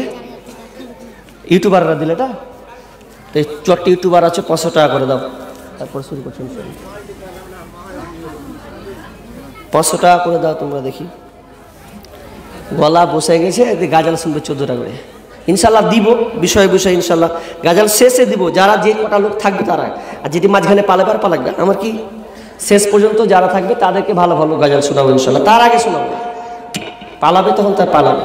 কি বলছিলাম যে এই জেনা, কিন্তু আজকে বলেন তো জেনার পরিমাণ বেড়েছে না কমেছে? জোরে বলেন, বেড়েছে না কমেছে? বেড়েছে, এত বেড়েছে ঘরে পর্যন্ত ঢুকে গেছে। এত জেনা, জেনার 6 লাখ চলছে, জেনা এত চলছে, জেনা চলতে চলতে আজকালকার কি হয়ে গেছে? 14ই ফেব্রুয়ারি সামনে আসবে, দেখবেন 14 ফেব্রুয়ারি, 14 ফের ভ্যালেন্টাইন ডে, ভালোবাসা দিবস। এই 14 ফেব্রুয়ারি যখন আসবে তখন দেখবেন সব জোড়া জোড়া লেগে আছে। আর পার্কের কথা তো কই না, তো রোজই জোড়া লেগে থাকছে, রোজই। ওগুলা কে? ওটা আপনার বেটি, ওটা কে? আপনার বোন, ওটা কে? ওটা আপনার খালাতো বোন, ওরাই আছে। আপনি কোন পার্ক যাবেন? সব পার্ক এখন ওরা বুকিং করে নিয়েছে। ভালো মানুষ যাওয়ার কাজ না। বাপ বেটা যদি একসাথে যায়, লজ্জায় বলবে যে বাপ তুই থাক, আমি পালিনি। থাকতে পারবে না, টিকতেই পারবে না। পার্কগুলো এত নোংরাই পরিণত হয়েছে এখন। আগে তাও মানুষ গিয়েছে। ও আমাকে বলছে যে হোটেল বন্ধ হয়ে যাবে, যা আছেন খেয়ে আসেন গা। কটকটি লোক যাবেন এখান থেকে শুনি, তার সঙ্গে বায়ন করবো না ভাই। খেয়ে নিলে আগে খেয়ে নিন, যদি খাওয়ার মন হয় 1টা 2টা করে যান। আর জান তো আমি তখনই গাজাল বলবো, জান দেখি কাম করে যান। তো যাই হোক, কি বলছিলাম, আমি ছেড়ে দেবো ইনশাআল্লাহ। 11:30 বেজে গেছে, আর 15 মিনিট করবো এখানে, দিয়ে কালেকশনের দিকে যাবো ইনশাআল্লাহ। কি বলছিলাম, যে জেনা এমন ভাবে বেড়েছে, তো আজকালকার মেয়েরা বিয়ের আগে গর্ভবতী হচ্ছে কি হয় না? হয়ে যাচ্ছে গর্ভবতী। 14ই ফেব্রুয়ারি নামে চলছে বেঈমানি, হেরার চেয়ে দামি জিনিস হারায় অনেক নারী। 14ই ফেব্রুয়ারি নামে চলছে বেঈমানি, হেরার চেয়ে দামি জিনিস হারায় অনেক নারী। দুষ্টু ছেলের মিষ্টি কথায় পরে নারী ফাঁদে, সব হারিয়ে বোনটি আমার বসে বসে কাঁদে। প্রেমের নামে চলছে এখন অশ্লীলতার ছোঁয়া, কতক মনের নারীর সম্মান পান্তা ভাতার মোয়া। প্রেমের নামে চলছে এখন অশ্লীলতার ছোঁয়া, কতক মনে নারীর সম্মান পান্তা ভাতার মোয়া। নারী তুমি সম্মানিতা, সব ঘরেরই আলো, লাগলে ছোঁয়া পঙ্কিলতার জীবন হবে কালো। আজকাল মেয়েরা নিজেকে এত অহংকার বশত চলছে, যৌবনের তাওয়াক্কা করে না। ও বোন জানি না, জানলেও মানার চেষ্টা করে না। একটা ছেলের সঙ্গে প্রেম লেগে আছে। আমি এক জায়গায় বীরভূম ডিস্ট্রিক্টে ফোন করে বলছি, ভাই আপনার দিকে কি মেয়ে আছে? তো রসিকতাই হোক আর অরিজিনালি হোক, ও আবার বলছে মেয়ে নেই, সব বুকিং হয়ে গেছে। যে কেমন করে বুকিং হলো? জি বলছে সব স্কুলে একটা একটা করে লেগে আছে, তো আপনি কি বহু পাবেন? সব জোড়া লেগে আছে। আমি যে ভেয়া জালে মাল দিলে বীরভূম ডিস্ট্রিক্টের মিটিং নেই, বলছে নেই, সব বুকিং হয়ে গেছে। কথাটাও রৌসুপাত মানে কৌতুল হক হলেও সত্য কথা। আপনি কত মেয়ে বাঁচবেন? 100টার মধ্যে যদি না নারী বাঁচে তো 15% কিংবা 20%। 80% এখন জেনায় জর্জরিত হয়ে গেছে। এই জন্য তো এবিসি নিউজ বলছে প্রত্যেক বছরে ভারতবর্ষে 5 লক্ষ শিশুকে হত্যা করা হয়, প্রত্যেক বছরে 5 লক্ষ শিশুকে হত্যা করা হয়। এটা আমার কথা নয়, এবিসি নিউজটা আপনি গুগলে সার্চ দেন, তার কাছ থেকে সার্ভেশনটা আপনি নিয়ে নেন। প্রতি বছর 5 লক্ষ শিশু হত্যা করা হয়। কেন রে? ওই মা প্রেমের জালে পড়ে, প্রেমের খপ্পরে পড়ে ছেলের সঙ্গে খারাপ সম্পর্ক করে গর্ভবতী হয়ে গেছে। গর্ভবতী হয়ে গেল, এখন ছেলে মান সম্মান তো বাঁচাতে হবে, এখন ছেলেটা বাঁচাতে হবে। কি অপরাধ ছিল মাগো ফেলে গেলি নরদমায়, ওয়াবুজ বলে কুকুর এখন কামড়ে কামড়ে খায়, মাগো কামড়ে কামড়ে খায়। কি অপরাধ ছিল মাগো, কি অপরাধ ছিল মাগো ফেলে গেলি নরদমায়, ওয়াবুজ বলে কুকুর এখন কামড়ে কামড়ে খায়, মাগো কামড়ে কামড়ে খায়। নিজের সুখটা ভাবলি রে মা, আমার কথা ভাবলি না, নিজের সুখটাই ভাবলি রে মা, আমার কথা ভাবলি না। জন্ম কেন দিলি রে তুই, আগে কেন বুঝলি না মা, আগে কেন বুঝলি না। অল্প সুখের মোহে ডুবে আনলি ধরার বুকে, অল্প সুখের মোহে ডুবে আনলি ধরার বুকে। তোদের সুখে বলি আমি কুকুর জীবের মুখে রে, কুকুর জীবের মুখে। লাখ লাখ লজ্জায় ভয়ের মা, লোক লাখ লজ্জার ভয়ের মা, ভুললি আমার কথা, বিনা দোষে করলি দোষী, এই কি মানবতা রে, এই কি মানবতা।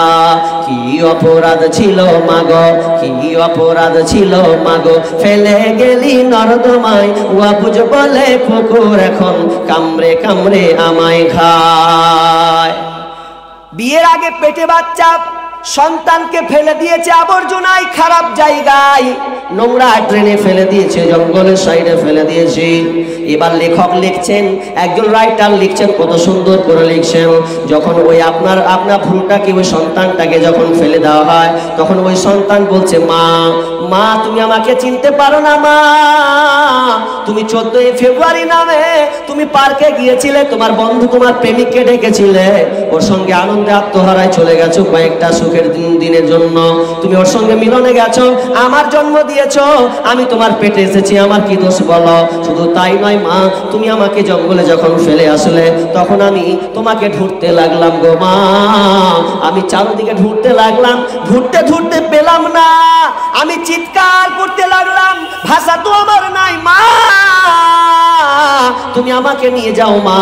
আমি মা বা ডাকার কোনো আমার সাহস নাই, আমি মা বলতে পারবো এটা নাই, কিন্তু আমি কাঁদছি কাঁদছি, কাঁদো কাঁদো ভাব। তো আমি ভাবলাম কুকুর আসলো, আমার আওয়াজটা শুনে কুকুর এসেছে, আমি ভাবলাম হয়তো কুকুরটা আমাকে আমার মায়ের কাছে নিয়ে যাবে, কিন্তু না গো মা,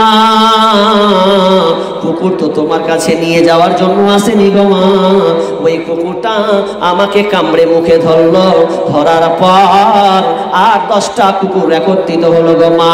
যখন আসলো আমাকে ওই কুকুরগুলো, একটা কুকুর আমার আপনার পুরো বডিকে চিড়ে দিয়েছে, একটা কুকুর আমার মাথাকে ধরেছে, নিয়ে চলে গেছে, দ্বিখণ্ডিত করে দিয়েছে, সবাই মাথাটাকে নিয়ে কুকুরে ছিঁড়াছিঁড়ি করছে গো মা। আমি কত কষ্ট পেয়েছিলাম গো মা, আমি কত কষ্ট পেয়েছি, আমি মা মা করছিলাম, অথচ তুমি আসুনি গো মা। ওই সন্তানটা বলছে, মা শুধু তাই নয় গো মা, তুমি আমাকে জন্ম দিয়েছো, তুমি অন্যায় খারাপ কাজ করেছো, অবৈধ সম্পর্ক করেছো, তুমি প্রেমিক বলে তাকে জায়গা দিয়েছো, ওই বেঈমানের কারণে তুমি আমাকে কেন ফেললে গো মা? তোমরা বেঈমানি করেছো, তোমরা অপরাধী, আমার কি অপরাধ? তুমি কেন আমাকে ওই জঙ্গলে ঝোপঝাড়ে ফেললে গো মা? এই বলে বলে বলে তখন ওই বাচ্চাটা বলছে, মা শুনে না, তুমি যেদিন কিয়ামতের মাঠে দাঁড়াবে, সেদিন তুমি আল্লাহকে কি জবাব দেবে? তুমি মজা নিয়েছো দুনিয়াতে, কেউ দেখে নাই, আর আজকে তুমি আমি হয়েছি বলে আমায় তুমি ছুঁড়ে ফেলে দিলে। 10 মিনিটের আবেগ মাগো, 5 মিনিটের মন, কে তুমি মা দেখতে দিলা না এই পৃথিবীর মন। জোর করে আসিনি তোর শরীরে আমি, পৃথিবীতে নাকি সন্তান হয় মায়ের কাছে দামি। তবে কেন সুখের ভুলে আমায় পেটে নিলা, সুখের শেষে কেটে ছিঁড়ে আমায় ফেলে দিলা। একদিন তুমি আমার কাছে, একদিন তুমি আমার কাছে আসবে ঠিকই মাগো, কি বলবে আল্লাহর কাছে জমা করে রাখো। আমি তো বেঁচে গেছি, আমি তো বেঁচে গেছি, বেঁচে গেল মান, নইলে লোকে বলতো মরে অবৈধ সন্তান। একটু অবৈধ সুখ পেতে মা, একটু অবৈধ সুখ পেতে মা আমায় পেটে নিলে, কলঙ্কের ভয়ে তুমি আমায় ছুঁড়ে ফেলে দিলে। তোমার মাও করতো যদি, তোমার মাও করতো যদি তোমার সাথে এমন, বুঝতে মাগো সেদিন তুমি মৃত্যুর যন্ত্রণা কেমন। আল্লাহ বলছেন খবরদার জিনা করিও না, যেও না। মা বোন তওবা করো, ইস্তিগফার করো। এই জিনার এত নোংরা খারাপ জিনিস। এই জিনা বাড়ার কারণ কি জানেন? জিনা বাড়ার কারণ হচ্ছে আমরা হাদিসকে ফলো করছি না। রাসূল সাল্লাল্লাহু আলাইহি সাল্লাম বলেছেন, হাদিসটি বুখারীর রেওয়ায়াত, বুখারীর হাদিস। স্বামী মারা গেছে তো 500 টাকা। মেয়েদের তরফ থেকে কে দিলে এটা? আপনি দিলেন? না না, একজন মেয়ে দান করলো। আচ্ছা আচ্ছা আচ্ছা, মেয়ে মহল থেকে 500 টাকা। স্বামী মারা গেছে না, স্বামী মারা গেছে এই জন্য 500 টাকা দিয়েছিল। আল্লাহ এই দানকে আল্লাহ তুমি কবুল করো। স্বামী হারা, স্বামী যদি না থাকে সংসার চালানো খুব মুশকিল। সংসারের দায়িত্ব দেখভাল আল্লাহ তাআলা পুরুষকে দিয়েছেন। আর স্বামী মানে একটা কি জান্নাতি সম্পর্ক, যে বিষয়টা আপনাদের কবর গাড়িতে বলেছিলাম, মহিলা সম্পর্কে আলোচনা করেছিলাম। তো সেই বোনের স্বামী পৃথিবী ছেড়ে চলে গেছেন নাই, রব্বুল আলামিন জানি না কবর কি হালাতে আছে। মাবুদ তুমি দানের বদলাতে আল্লাহতে স্বামীর কবরকে তুমি প্রশস্ত করে দাও, কবরে আযাব বন্ধ করো, আল্লাহ তুমি তাকে জান্নাত নসিব করো, বলুন আমিন। ওই বোনকে আল্লাহ তুমি ধৈর্য রাখার তৌফিক দান করো, সকল বলুন আমিন। এবং যেন সে নিজের ইজ্জতকে হেফাজতে রাখতে পারে, সকল বলুন আমিন। 500 টাকা দিয়েছেন তো ইনশাল্লাহ আমি আর 5 মিনিট আছি, ওদিকে চলে যাব। তো কি করলাম ভাই? তো জেনা ছেড়ে দেন, কিন্তু আজকে জেনা ঘরে ঘরে ঘরে ঘরে ঘরে ঘরে হয়নি, ঘরে ঘরে জেনা গো। কি বলবো আপনাকে, শাশুড়িরা পর্যন্ত আগিয়ে দিছে। আমি জামাই, আমি যাব শ্বশুর বাড়ি, তো আমি ঢুকছি, তো আমার শাশুড়ি করছে, রহিমা যত দুলা ভাই এসছে চা খান দিয়ে গে, চা দিয়ে আসছে, চা উমুক তুমুক খান দিয়ে গে। রহিমা তোর দুলা ভাইয়ের মাথা কামড়েছে রে, ও কোনটা দেখিয়ে গে। শাশুড়িতে সুযোগ করে দিছে। তার চাইতে নিমো হারাম বেঈমান মহিলা পৃথিবীতে আছে? এরকম হবে কেন? না, এটা তুমি করিও না, করে দিচ্ছি আমরা। আচ্ছা আচ্ছা, একটা কথা বলেন তো, বিড়াল এদিকে আছে, বিড়াল আছে, বিড়াল বুঝেন তো? বিলাই বলি আমরা, বিলাই, বিড়াল। আচ্ছা বিড়ালকে যদি আপনি বলেন, বিড়াল রে আমার 1 কিলো মাছ গালা জোগা, তারপরে দিন নিয়ে চলে যাবো, ও শুনবে? সালা বিড়াল তুই আমাকে মাছ খেয়ে সাত পাড়া খেয়ে পালিয়ে। তো অবস্থা আমরা তাই। আর দুলা ভাইকে মানে কি শালিকে আগিয়ে দিচ্ছে, যা শালি। আর ফষ্টি তো আছে, বলছি না, নওজুবিল্লাহ, মুখ নষ্ট হয়ে যাবে। সমাজে কি খারাপ আছে, বলছে অর্ধেক ঘরালি না কি বলে না, এইরকম। এত নিষ্ঠুরতা কথা কেন? মা বোন চাপিয়েন না। জালসার দিনই কত যে শালিয়া দুলা ভাই ঘুরেছে আল্লাহ জানে। আজকের দিন ঘুরেনি, বলছে শাস্ত্রীকে বলছে, মাঝি, বলছে কি হলো জি? বলছে ই রহিম সখিনাকে নিয়ে যাবো, কিন্তু বলছে জালসা শুনতে। বাপ রে, জালসা শুনতে যাবে ওকেলেও? আচ্ছা বলেন, আপনারে বলেন জালসা শুনতে যাবে ওকে, কি আকাম তুমি করবে, দে বাড়তে ছুঁয়ে যাবে, কোনো কল নেই। এটা কে আর দোষ? বাপ আর মায়ের দোষ। প্রথম হচ্ছে বাপ এবং মায়ের দোষ, তার দোষ নাই। অথচ মা বোন আপনাদের একটা কথা বলি, আসমা, আসমা নবীজির 150 আসমা, তিনি মক্কা থেকে চলে যাচ্ছেন বাড়ি থেকে 6 থেকে 7 কিলোমিটার দূরে খেজুরের ডাল ভাঙতে। তো ডাল ভাঙতে যখন যাচ্ছে, তো ডাল ভাঙা হয়ে গেছে, মাথায় লোক রিলিয়ে আছে, বাড়ি আসবে। তো আল্লাহ রাসূল ওই রাস্তা দিয়ে আসছে, আল্লাহ রাসূল দেখে নিয়ে আমার শালি 150 আসছে। তো বিশাল রোদ, মরুভূমি, একদম উত্তপ্ত বালু গরম, আর ওই হেঁটে হেঁটে আসছে। তো মায়া লাগলো। আল্লাহ রাসূল বলছেন আসমা দাঁড়িয়ে যাও, তুমি আর হাঁটিও না, আমি উটটাকে বসিয়ে দিচ্ছি, আমার উটের পেছনে ফাঁকা আছে, আমি বসলাম, তুমি আমার পেছনে উঠে বসে যাও আসমা। আসমাটাকে বিশ্বনবীর শালি 150, ওকে বলছে, শালিকে বলছেন কই আসমা তুই চেপে যা আমার উটে, দিয়ে চ আমি তোকে পৌঁছে দেব। যেই নবীর চরিত্র কোরআনটাই হচ্ছে, কোরআনকে বলেন যে নবী বিশ্বনবীর চরিত্র কেমন, তো কোরআন বলে খুলুকুল কোরআন, মানে নবীর চরিত্র হচ্ছে কোরআন। যে নবী আপনার কিনা প্রথমে জান্নাত যে যাবেন সেই নবী হচ্ছে নবী মুহাম্মদ রাসূলুল্লাহ, বলুন সাল্লাল্লাহু আলাইহি ওয়াসাল্লাম, সে প্রথম জান্নাতে যাবেন। এরপরে ওই লোকটাকে আসমা বলছে, ও মগো নবীজি আপনি চলে যান, আপনার উটে আমি চাপবো না, আপনার উটে দোকানে লেখো, যাও ওদিকে যাও, ওদিকে যাও। বাপরে যা কি হলাম, তো বলছে আসমা, বলছে আসমাকে বলছেন, আরে আসমা আমার উঠে চেপে যা, চ তোকে বাড়তে রেখে আসবো, বিকাল রোদ উঠেছে। এবার আসমা বলছে, ও দয়ার নবী গো আমি আপনার উঠে চাপবো না, আপনার উটের পেছনে আমি চড়বো না, আপনি যেমন এসেছেন তেমন চলে যাও, আমি মেয়ে মানুষ, বাড়ি থেকে যেমন হেঁটে এসেছি হেঁটে আমি বাড়ি চলে যাব, আমি আপনার উঠে চাপবো না। যদি আপনার উঠে আমি চড়ি তো মানুষ 5 কথা বলবে, তার নিজের শালিকে পেছনে উঠিয়ে নিয়েছে, মানুষ 5 রকম বলবে, এটা আমার সহ্য হবে না। শুধু তাই নয় গো আল্লাহ রাসূল, আমার স্বামী একটু কঠোর টাইপের লোক, তো আমি এটা চাই না যে আমার স্বামী রেগে যাক, আর আপনি তো জানেন আমার স্বামী কতটা নিষ্ঠুর, মানে একটু রাগী মানুষ, টাকি মানুষ, তো না না না যাব না, আমি যেমন 7 কিলোমিটার হেঁটে এসেছি 7 কিলোমিটার ঠিক বাড়ি আমি পৌঁছে যাব।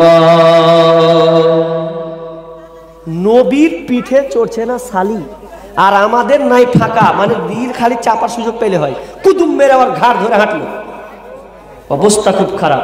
বিবিকে পর্যন্ত ওইভাবে নিয়ে যায় না, খালি শালির কথা পেলে হয়, কে না তো আমি তোমার ছোট শালি পেয়েছি, ওরে সুবহানাল্লাহ। ও যদি কাজে যদি খুব ব্যস্ত থাকে, বলছে যদি শালি যদি কয় যে ব্যস্ত আছো নাকি, খেপি ব্যস্ত থাকবো, তুই কথা চালিয়ে যা, কথা বলে গেছে।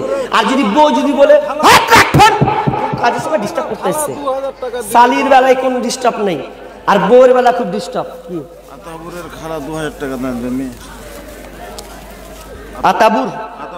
আতাউরের খালা 2000 টাকা মেয়ে মহল থেকে দিয়েছেন না, মেয়ে মহল থেকে 2000 টাকা দিয়েছেন। কাঠিহার থেকে 500 টাকা একজন, কাটিহাট থেকে মেহমান হয়তো বেড়াতে এসেছে, মাশাআল্লাহ, কাটিহাট থেকে বেড়াতে এসেছে, কুটুম আছে, 500 টাকা দিয়েছেন। আল্লাহুম্মা সাল্লি আলাই, আল্লাহুম্মা বারিক আলাই, হায়াকাল্লাহ বারাকাল্লাহ, আল্লাহ তুমি দানকে কবুল করে নাও। ইনশাআল্লাহ শেষে আমি শর্টকাটে দানটি নেওয়ার চেষ্টা করব, অসুবিধা নেই। মেয়ে থেকে দিয়েছে, মেয়ে মহল থেকে, তো মেয়ে মহল থেকে দেখেন আন্টি এসেছে, একটা আন্টি, আর এটা কি নাকে, এই পড়িস না, এত দামি জিনিস ছুটলে হবে, এই নাকের ফুল এসেছে মেয়েদের তরফ থেকে। আল্লাহ, মেয়েরাও আমি চাইনি গো, তার আগে দিয়ে দিয়েছে, জানে যে মরানো মনে হয় হার নাকের, এদিকে আসলেও আন্টি চাই, হার নাকের চাই, তো আমরা আগে দিয়ে দিই বলার আগে। যাক মা বোন, আল্লাহ তাদেরকে হেফাজতে রাখুন, ভালো রাখুন। তো এটা দিয়েছে, আর দিয়েছে কিছু এখানে আসেনি মা বোন, একটা আন্টি দিলে হবে মা বোন, আর একটা হাত ফাঁকা, যে এই হাতে যদি দিতেন কত ভালো লাগতো। দেখতে পাচ্ছেন মা বোন, দেখতে পাচ্ছে মা বোন, দেখতে পাই না ওরা নেই আজকে, যাই হোক। তো আর একটা কোন মা বোন আছেন আন্টি দিয়ে পাঠান, নাকের ফুল পেয়েছি, মানাবে, একটা হাতে একটা নাকে, কানে দুটা দিলে আরো মানাবে, গলার হলে আরো ছাকাস লাগবে, তো ফাটাফাট একটা করে পাঠান মা বোন, চট করে ইনশাআল্লাহ আমি আপনাদের জন্য দোয়া করে দেব। কোন মা বোন আছেন যে আর একটা হাতের আংটি পাঠাবেন আল্লাহর হস্তে মেহেরবানিতে। গুজরাটে আমাদের গ্রামে কি নাম আছে, গুজরাটে আক্তার আলী, হ্যাঁ গুজরাট গেছে, 6500 টাকা পাঠিয়েছে। আচ্ছা, আক্তার আলী ভাই গুজরাটে আছেন, হয়তো কাজে গেছেন, 6500 টাকা তিনি পাঠিয়েছেন, মোবাইলে বলে দিয়েছেন যে 6500 টাকা আমি দিলাম। তো ইনশাআল্লাহ সেই আক্তার ভাইয়ের জন্য আমি দোয়া করব। তো অনেক বিদেশে লোক আছেন যারা মোবাইলে বলে দিবেন, যদি লাইভ দেখতে পান আশা করি দেখতে পাবেন, আর যারা লেভার আছেন তারাও একজোট হয়ে আজকে দেন। এটা জালসাটা কিসের গো? মসজিদ, জুমার মসজিদ, হ্যাঁ জুমার মসজিদ, তো জুমার মসজিদ ইবাদত, এটা আল্লাহর ইবাদত, আল্লাহর ঘর বাইতুল্লাহ, যেমন আল্লাহর ঘর মসজিদ হচ্ছে আল্লাহর ঘর। তো আল্লাহর জন্য কোন আল্লাহর বান্দা দেখেন চট করে যদি দেন, আমি আলোচনা ছাড়িনি ইনশাআল্লাহ, পুরা করব। আলোচনা অনেক গভীর, কিছু তথ্যবহুল কথা আছে। তো মেহেরবানি করে বলেন আর কেউ, দেখি আল্লাহর বান্দা 10,000 টাকা দিনেওয়ালা একজন হবেন? একজন 10,000 টাকা দিনেওয়ালা যদি থাকেন তো পাঠাবেন ইনশাআল্লাহ। তার জন্য আমি আজকে প্রাণ ভরে দোয়া করব। তো কি বলছিলাম, আজকে জিনা বাড়ার কারণ জানেন? বিয়ে সঠিক মতন না দেওয়ার কারণে। বুখারীর হাদিস, আলীকে আল্লাহ রাসূল বলছেন, এ আলী খবরদার 3টা জিনিসে লেট করা চলবে না, 3টা জিনিসে লেট করা চলবে না। এক নম্বর কি? এক নম্বর হচ্ছে এই যে নামাজের যদি সময় হয়ে যায় তাহলে লেট করা চলবে না। কজন নামাজ পড়ছি, আজান দিছে তো ও খালি ওই নিড়েতি আছে, আজান হোক হোক ছোকগা, আজান দিছে তো কেরাম বদলিয়ে পড়েই আছে। তো না, আজান যদি হয়ে যায় চলে যাও শর্ত মসজিদে। ফজরের ক্ষণ গেল পরনি নামাজ, জোহরে ও ডুবেছিলে নিয়ে শত কাজ। ফজরের ক্ষণ গেল পরনি নামাজ, জোহরে ও ডুবেছিলে নিয়ে শত কাজ। হেলাই খেলায় গেল আসরের কাল, মাগরিবেও পড়লে না নামাজের সাজ। ফজরের ক্ষণ গেল পরনি নামাজ, জোহরে ও ডুবেছিলে নিয়ে শত কাজ। বিনোদনে কেটে গেল এসার সময়, এতটুকু জাগলো না কবরের ভয়। খুঁজলে না একবার নাজাতের পথ, মুসলিম নাম নিতে পেলে না খোলার। ফজরের ক্ষণ গেল পরনি নামাজ, জোহরে ও ডুবেছিলে নিয়ে শত কাজ।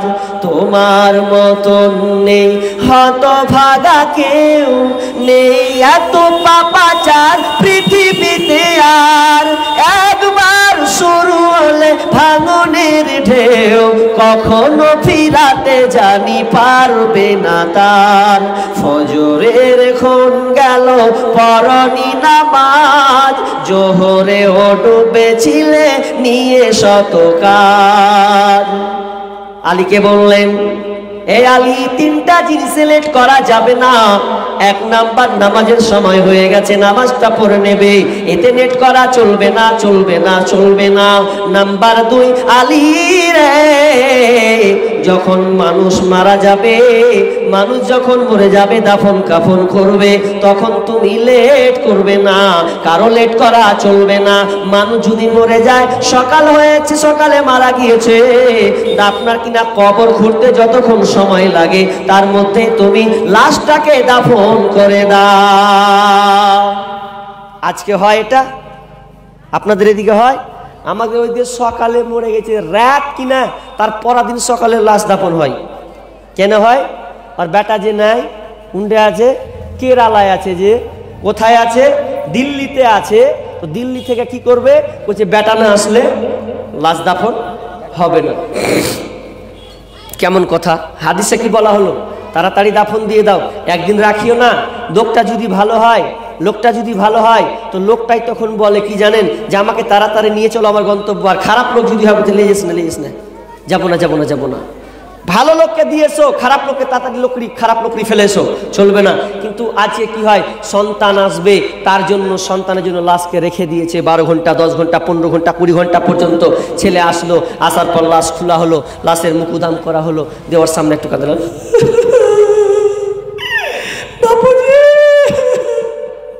কেনে নিলে কি লাভ হলো? আর কিছু হলো? আপনি যে হাদিসকে অমান্য করেছেন, এখানে কেনে কি হলো? পরে কানা হবে না, লাস্টে বাপের মুখটাই দেখতে হবে, লেট করা চলবে না। নাম্বার 3, আলী রে, যখন নাম বিয়ের সময় হয়ে যাবে রে, তখন খবরদার লেট করা চলবে না। আজকালকার মা আজকালকার মা এবং বাপেরা এমনই কথা বলে, বলে মেয়ের বিয়ে দাও, তো বলছে মেয়ের বিয়ে দিব না। তো কেন দিব না? মেয়ে মাধ্যমিক পাস হোক, উচ্চ মাধ্যমিক পাস হোক, গ্রাজুয়েশনটা পাস হোক, দিয়ে বেটির বিয়ে দেব। শুনে লাও, খবরদার বিশ্বনবী বলেছেন বিয়ের বয়স হয়ে গেলে এটা খবরদার লেট করা চলবে না। যদি তুমি লেট করে দাও, তোমার বেটি কখন ট্রেক্টর চালিয়ে দেবে সেদিন টের পাবে। ট্রেক্টর চালিয়ে দেয় না, কুন্ডে পালিয়ে গেছে কাদুর মে, উ হাঁটা ধুকছে যে বেটির বিয়ে দেবো, তারে কইছে আর নেই হাওয়া। তখন বাপ কইছে লবণ ভরবো, মশলাপতি করবো, পুঁতে দিব। কি করবি তুই? পালিয়ে গেছে মানা যাবে। 1 বছর পর তখন ঠিকই ফের 1 বছর পর হয়ে গেল, ছেলে হয়ে গেল, তখন ওই তখন লাস্টে করবে ও আমার লাতি, ও আমার কোথা, তখনই মানে আর এখন ও আমার কোথা লাতি। ঠিক সময়ে বিয়ে দাওনি, না না না চলবে না। এটা এই জন্য হয়েছে, বিয়ে যদি তাড়াতাড়ি হয় জেনাটা কমে যাবে। কারণ জেনা কমছে না, ঠিক মতন বিয়ে দেওয়া হচ্ছে না। মেয়ে উচ্চ মাধ্যমিক আপনার কিনা হয়ে গেছে, পাস হয়ে গেছে, মেয়ে মন চায় বিয়ে করতে, বিয়ে দেওয়া হচ্ছে না। মেয়ে তো আর কোনোদিন বলতে পারবে না, যেদিন চলে যাবে সেদিন আপনি টের পাবে না। কারণ আজকালকার মোবাইল, ঘরে ঘরে মোবাইল। তুমি ঠিক আছে আপনার কাজে আছো, আপনার আর একটা ছেলের সঙ্গে লিঙ্ক লাগিয়ে আছে। মোবাইল আসিল, কি দোলা লাগিল, পড়াশোনায় মন বসে না। মোবাইল আসিল, কি দোলা লাগিল, পড়াশোনায় মন বসে না। পেটে ভাত নাহি যা, পরন কাপড় নাহি থাক, পেটে ভাত নাহি যা, পরন কাপড় নাহি থাক। মোবাইল ছাড়া পোলার দিন চলে না। মোবাইল আসিল, কি দোলা লাগিল, পড়াশোনায় মন বসে না। রাত 12টার পরে লাইলি যখন ফোন করে, 2 চোখেতে ঘুম আসে না। রাত জাগিয়া ফোনে চ্যাট করিয়া সকাল 8টার আগে পোলার ঘুম ভাঙে না। মোবাইল আসিল, কি দোলা লাগিল, পড়াশোনায় মন বসে না। মোবাইলের জ্বালা, এ তো প্রেম প্রীতির ঠেলা। এ মোবাইলের জ্বালা, প্রেম প্রীতির ঠেলা, এখন আর পার্কে যাওয়া লাগে না। রাত জাগিয়া ফোনে চ্যাট করিয়া, রাত জাগিয়া ফোনে মেসেজ করিয়া বলে ও সোনা সখিনা তুমি ভুইল না। মোবাইল আসিল, কি দোলা লাগিল, পড়াশোনায় মন বসে না। মোবাইল আসিল, কি দোলা লাগিল, পড়াশোনায় মন বসে না। তাড়াতাড়ি বিয়ে দিয়ে দেন, আপনার মেয়ে রক্ষা পাবে। কারণ সমাজটা এমন আস্তে আস্তে রসাতলে চলে যাবে রে। আপনি আমার গবেষণা নাই, আপনাকে আমি সামনের পরিস্থিতি করে বলছি, সামনে দেখেন বিয়েটাও থাকবে না, বিয়েটা উঠে যাবে। বিয়ে উঠে যাবে। কিভাবে উঠবে? এখন আবার চক্রান্ত চলছেন, ট্রান্সজেন্ডার।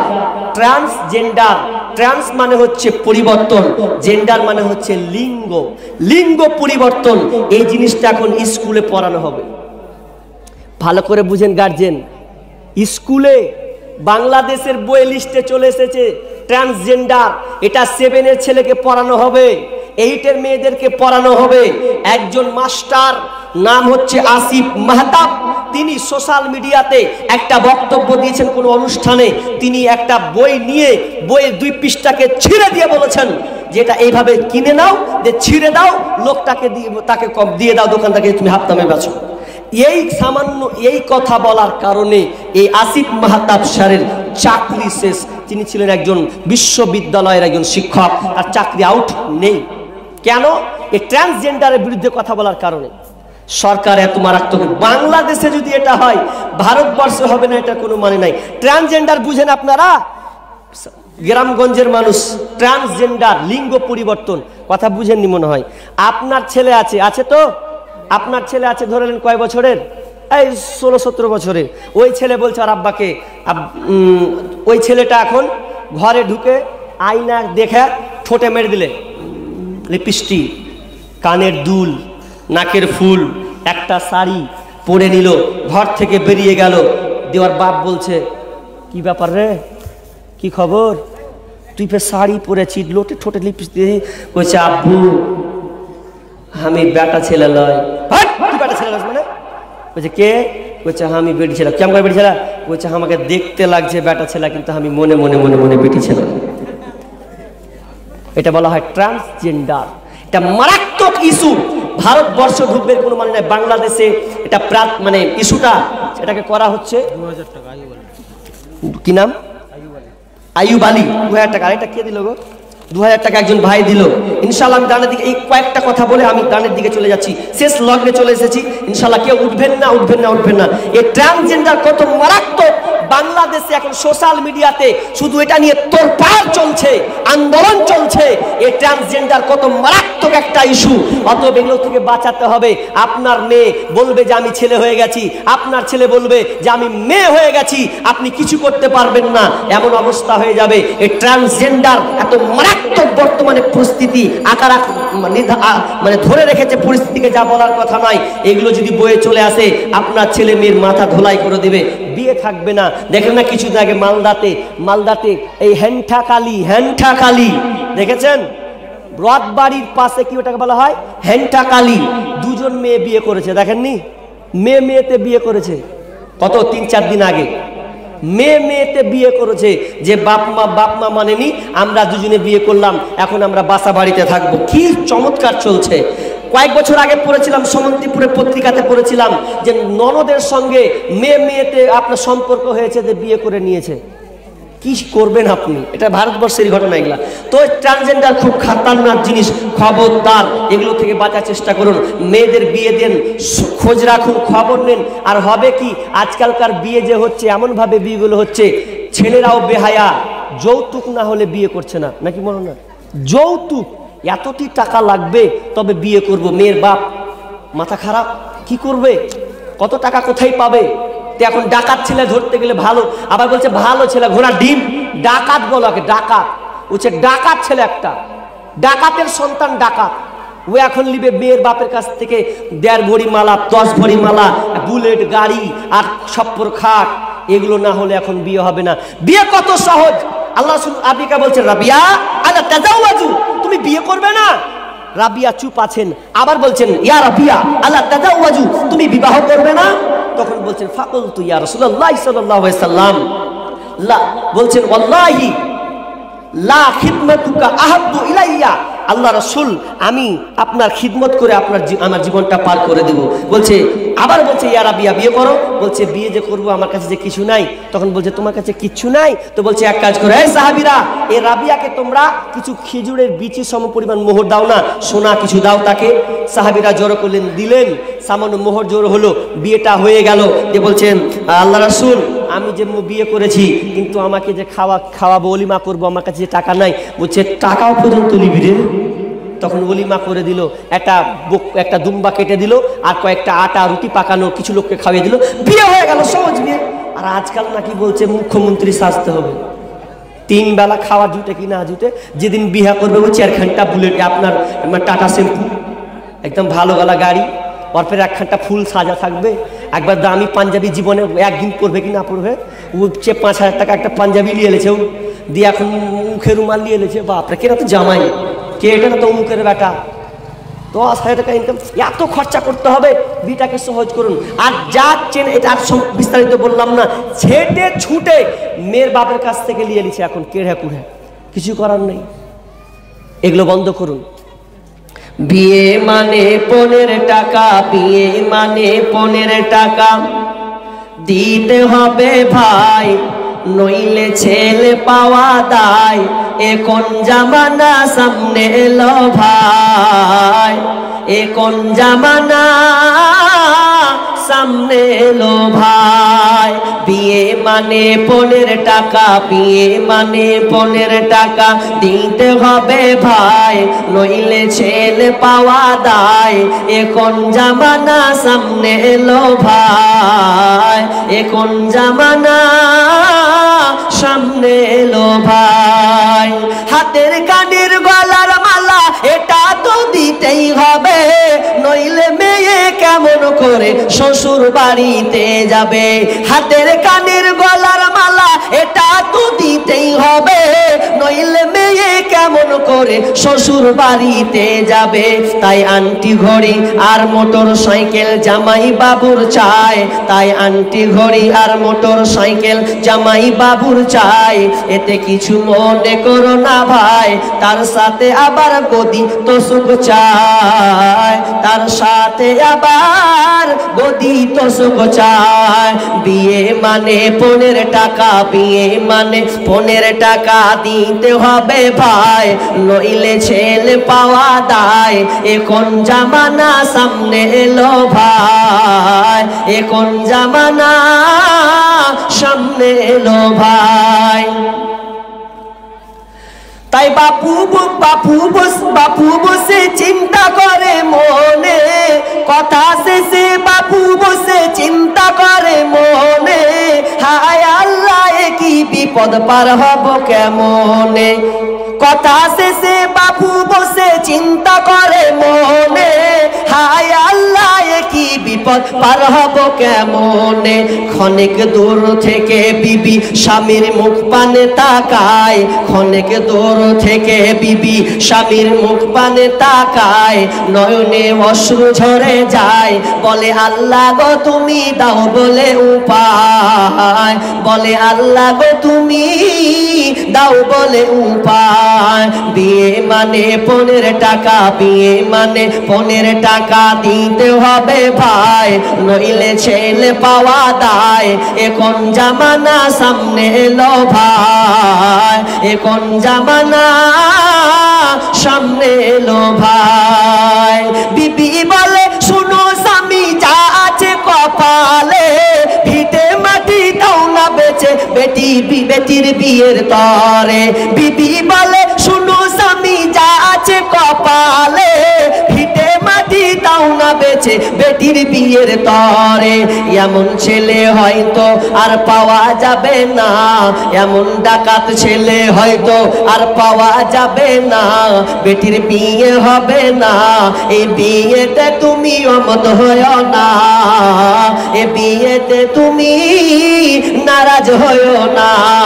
বিয়ে মানে 15 টাকা, বিয়ে মানে 15 টাকা দিতে হবে ভাই, নইলে ছেলে পাওয়া দায়। এখন জামানা সামনে এলো ভাই, এখন জামানা সামনে এলো ভাই। তাই ভিটে মাটি গহনা গাটি যা কিছু জমা ছিল, সব কিছু বিক্রি করে আজ বেটির বিয়ে দিল। ভিটে মাটি গহনা গাটি যা কিছু জমা ছিল, সব কিছু বিক্রি করে আজ বেটির বিয়ে দিল। মেয়ের পিতা হয়ে বাঁচা, মেয়ের পিতা হয়ে বাঁচা এই দুনিয়াতে দায়, তাদের দুঃখের সীমানা তো নাই।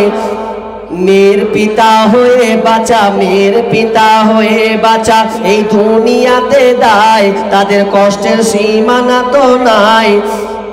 খোদা গো তুমি দাও বলে উপায়।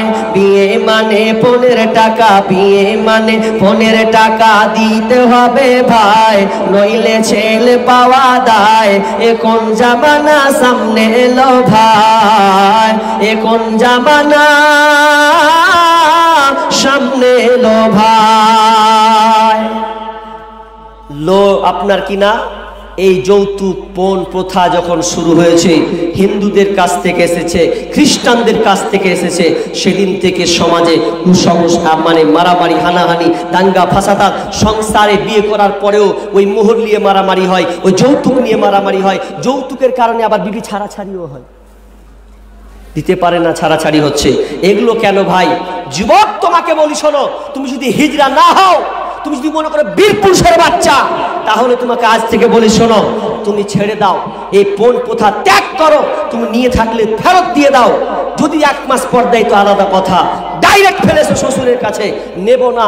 আমি নুন ভাত খাই, আমি নুন ভাত দিয়ে খাওয়াবো। আমি যদি নিচে ঘুমাই আমার বিবো নিচে ঘুমাবে। এই পণ প্রথাকে বন্ধ করতে হবে। যারা বিয়ে করনি প্রতিশ্রুতি নাও যে আগামী দিনে আমি বিয়ে করব, মেয়ের বাপের কাছ থেকে আমি 1টা টাকা নিব না। এতে প্রতিজ্ঞা আবদ্ধ হও, দেখো তোমার সংসার সুখের হবে, আল্লাহ তোমাকে সুসন্তান দেবেন, তোমার সংসারটা আনন্দে ভরে যাবে। আজকালকার এই কারণে বিবাহগুলো তালাক হচ্ছে, স্বামী স্ত্রীর সম্পর্ক নষ্ট হচ্ছে ছিনিয়ে নেওয়ার কারণে। প্রিয় হাজিরিন, তাহলে তিনটা জিনিস লেট করা যাবে না। কটা বলেছিলাম বলেন তো? তিনটা। নামাজ লেট করা যাবে না। আর 2 নম্বর কি বলেছিলাম? দাফন লেট করা চলবে না। 3 নম্বর কি বললাম?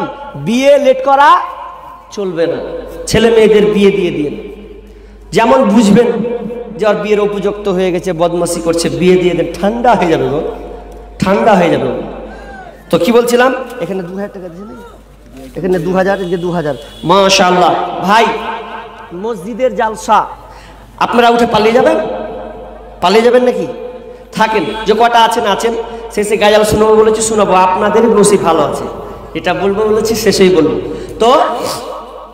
তো আপনারা যে কটা আছেন, তো দান সব তো দেওয়ার উপক্রম আমি বুঝতে পারি না কিভাবে। মা বোন কতটি আছে? মা বোন আছেন আল্লাহর হস্তে, কোন মা বোন আছেন যে 1000 টাকা করে 10 জন দেবেন? এখানে আপনারা আছেন 10 জন 1000 টাকা করে দেবেন। কোনো ভাই আছেন? দেখেন, দান চাওয়ার ব্যাপারে বলতে হচ্ছে, তার কারণ এটাই একটা, যে আপনি দানের ব্যাপারে আপনি জানেনই না। দান একজন আলেমরা চাইছে, তার মানে আপনি দানের ব্যাপারে ওয়াজ্ঞ। আপনি এই বাড়িকে যতটা ভালোবাসেন, মানুষ বাড়িটা ভালোবাসলে কি করে? বাড়িটাকে রং করে, কি করে না? রং করে, একবারে বল ফিট করে, মানে সুন্দর করে। কেন করে বলেন তো? কারণ তার বাড়ির প্রতি মহব্বত বেশি, এই জন্য। কিন্তু মসজিদের উপরে আপনার মহব্বত কেমন, আজকে প্রমাণ করতে হবে। আমরা বাড়িকে যতটা ভালোবাসি, মসজিদকে আমরা অতটা ভালোবাসি না। অনেকে বলে যে টাকা বেশি তার দান বেশি, এটা মিথ্যা কথা। যার টাকা বেশি তার দান বেশি আমি অ্যাকসেপ্ট করি না। যার ঈমান বেশি তার দান বেশি। কি বললাম? যার ঈমান বেশি তার দান বেশি। আপনি দিনে 300 টাকা করেন, আপনি 40 টাকা, 50 টাকা, 20 টাকা দিয়ে দিলেন আল্লাহর হস্তে প্রতিদিন। তাহলে যদি আপনি দেন, আর তাহলে গেলে এটা মন থেকে আপনি দিচ্ছেন, ভালোবাসার খাতিরে দিচ্ছেন, এটাই অনেক। এটা ঈমানি চেতনা যে আপনার ইনকাম থেকে প্রতিদিন আপনি দিচ্ছেন 20 টাকা, 30 টাকা। আর এটা তো আপনার মসজিদে বছরে একদিন জালসা। তো 12 মাসে যদি আপনি 100 টাকা করে ধরেন, যে আমি 1 মাসে 100 টাকা একটা মসজিদকে দিব, তো আজকে জালসা, তো বছরে আপনি যদি 100 টাকা করে ধরেন মাসে, তাহলে 1000 টাকা হচ্ছে। গরিব যারা আমরা খেটে খুটে খাই, অন্তত আমরা বছরে একটাই জালসা, নাকি বলেন ভাই? তো এর জন্য আপনারা 1000 টাকা করে 10 জন দিতে পারবেন না? দেখুন, আপনার মাল হচ্ছে 3টা। কটা? একটু কথা বলেন তো, আপনার মাল কয়টা? 3টি। গুনে নিয়ে আজকে বাড়ি যান, দিয়ে একটু বিছানাতে ভাববেন। যদি টাকা না থাকে, তো অন্তত কাল সকালে এসে বলবেন যে আমি মসজিদে 1000 দিলাম রে, মসজিদ কর। কারণ আপনার মাল 3টা, বেশি নয়। 1 নম্বর বিশ্বনবী বলছেন, 1 নম্বর তোমার মাল, তুমি যেটা খাও ওটা হচ্ছে তোমার। তুমি যেটা পরনে পরে আছো ওটা তোমার। যেটা তুমি আল্লাহ রাস্তায় জমা দিবে ওটা তোমার। বাকি দুনিয়ার যত সম্পদ, টাকা কড়ি, আপনার কিনা জায়গা জমি, এগুলো সব ওয়ারিসের মাল, এগুলো তোমার নয়। যেদিন তুমি মারা যাবে, সব বাড়ি গাড়ি, টাকা পয়সা, ব্যালেন্স, এগুলো সব জমা থেকে দুনিয়ায় থেকে যাবে, এগুলো কোনো লাভ হবে না। আর একজন ভাই দিয়েছেন 1000 টাকা, আনসারি বাপ মা মারা গেছে, রব্বুল আলামিন 1000 টাকা দিয়েছেন। মা বুদরে, এই দানকে আল্লাহ তুমি কবুল করে নাও, সাদরে কবুল করে নাও। মা বাপ পৃথিবীতে নাই, বাপ মা কত দামি জিনিস, পৃথিবী ছেড়ে চলে গেছে। আহারে, যার বাপ মা নাই সেই জানে বাপ মা কি জিনিস। বাপ মা যার হারিয়ে গেছে তাকে জিজ্ঞাসা করবেন, কত অমূল্য ধন পৃথিবী থেকে চলে গেছে। আল্লাহ সেই নেক সন্তান আব্বা মায়ের কথা মনে করে 1000 টাকা দিয়েছে রব্বুল আলামিন। কবরে যদি কোনো আযাব পড়ে থাকে, মাবুদ রে, তুমি আযাব থেকে উদ্ধার করে দাও। এটা এমন একটি ঘর, সাপ বিচ্ছুর ঘর। আল্লাহ সাপ বিচ্ছু থেকে তুমি পরিত্রাণ দাও, ঘরটাকে তুমি উজালা করে দাও, নূরে বাতি জ্বালিয়ে দাও। রব্বুল আলামিন তাদেরকে জান্নাত নসিব করো, আমিন সুম্মা আমিন। মাল আপনার 3টি, আপনি যেটা খাচ্ছেন ওটা আপনার, যেটা আপনি খাচ্ছেন ওটা আপনার। যেটা খাচ্ছেন, যতক্ষণ খাননি ততক্ষণ আপনার লয়। যেমন খেয়ে নিলেন, ওটা হজম হলো, 6 ঘন্টা পর পায়খানা করে দিলেন, শেষ হয়ে গেল। টিকলো? ওটা টিকলো না। হাসি রক্তুক হলেও সত্য, আপনি খেলেন, ওটা আপনার, পায়খানা শেষ, আর পেলেন না। যেটা পরে আছেন, পড়তে পড়তে পুরাতন হবে, কি হবে না হবে, ওটা আপনার। আর যেটা আল্লাহ রাস্তায় মসজিদ হোক, মাদ্রাসা হোক, এতিমখানা হোক, মানে এক কথায় আল্লাহর ফান্ডে আল্লাহ রাস্তায় যদি আপনি দেন, ওটি আপনার। বাকি দুনিয়াতে সব ছেলে ওয়ারিসের মাল। এক কথায় কি, ওয়ারিসের সম্পদ, এটা আপনার নয়, এগুলো আপনার নয়। আপনি যতক্ষণ খাচ্ছেন ওটুকু আপনার, তার নয়। একজন লোক, বাংলাদেশের একটি ঘটনা বলি, ওই লোকটা তার একটা আলেমের চাচা, ওই আলেমটাই বক্তব্য দিতে দিতে বলছে, আমার চাচা মারা গেল, আমার চাচা রান্না করেছে কবুতরের মাংস, যেটা আমরা কোতর বলি, আপনার কবুতর বলেন, ওই কবুতরের মাংস রান্না করেছে খাওয়ার জন্যে। তো খাওয়ার জন্যে তো যখন ওই আলেমটা যখন চাচার বাড়ি গেল, খবর পেল তার চাচা মারা গেছে, পৃথিবীতে নাই, দুনিয়া ছেড়ে চলে গেছে। তখন তিনি দেখতে গেলেন, দেখতে যাওয়ার পর দাফন কাফন হলো রে। এরপরে খাবার খেতে দিয়েছে কোনো পাশে, ওই আলেমটাকে যখন খেতে দিয়েছে বলছে, কবুতরের মাংস কে করলে? মরার বাড়ি দিন আবার কবুতর মাংস কোত্থেকে এলো? তখন বাড়িওয়ালারা বলছে, আপনার চাচা খাওয়ার জন্য কবুতর বাজার থেকে নিয়ে এসেছিল খাবে বলে, কিন্তু খাবে কি, রান্না হলো, রান্নাকে আমি মানে বিছানা মানে কি করা হলো আপনার, যাক সব বিছানো হলো, সব বিছানোর পর খাবারকে রেডি করা হলো। আর তিনি বলেন বাথরুম থেকে আসবো, দিয়ে খেতে বসবো। যেমন বাথরুম ঢুকেছে, বাথরুম থেকে যেমন বের হবে, তার সঙ্গে সঙ্গে মারা গেল। তার খাবারটুকু তার নসিবে জুটলো না। এই বলে তারা হাওমা করে কাঁদতে লাগলো, আহারে, একটা খাবার পর্যন্ত মানুষ খেতে পারে না, ওই খাবারটা যতন খেত ওটা ওর, তার মানে ওই খাবারটাও তোর নয়। আর একজন দিয়েছেন 800 টাকা, আল্লাহ তুমি দানকে কবুল করে নাও, আল্লাহুম্মা সাল্লি আলাইহি আল্লাহুম্মা বারিক আলাইহি হায়াকাল্লাহ বারাকাল্লাহ। যে উদ্দেশ্যে দান করেছে, আল্লাহ গো এই দানকে আল্লাহ তুমি কবুল করে নাও। আর একজন ভাই দিয়েছেন 500 টাকা, আল্লাহ কি নাম? সাদ্দাম ভাই 500, সেতাবুল, ও সেতাবুল দিয়েছেন 500 টাকা, আল্লাহ তুমি দানকে কবুল করে নাও, হায়াকাল্লাহ বারাকাল্লাহ। যে উদ্দেশ্যে দিয়েছেন রব্বুল আলামিন, দানকে আল্লাহ তুমি কবুল করে নাও, আমিন সুম্মা আমিন। দ্বিতীয় নম্বর শুনে নাও, আল্লাহ তাআলা বলছেন, বিশ্বনবী বলছেন, তোমার মাল 3টে, তুমি যেটাকে 10 তলা বিল্ডিং বলেছো আমার, না না তোমার নয়, তুমি 5 তলা বানিয়েছো, 10 তলা বানিয়েছো, হাজার হাজার বিঘে জমি বানিয়েছো। আপনারা জানেন সিরিয়া তুরস্কে যখন ভূমিকম্প হয়, ভূমিকম্প 2বার 3বার বড় বড় ভূমিকম্প হয়েছে, 45 সেকেন্ডের ভূমিকম্প, এত বড় বড় ভূমিকম্প হয়েছে।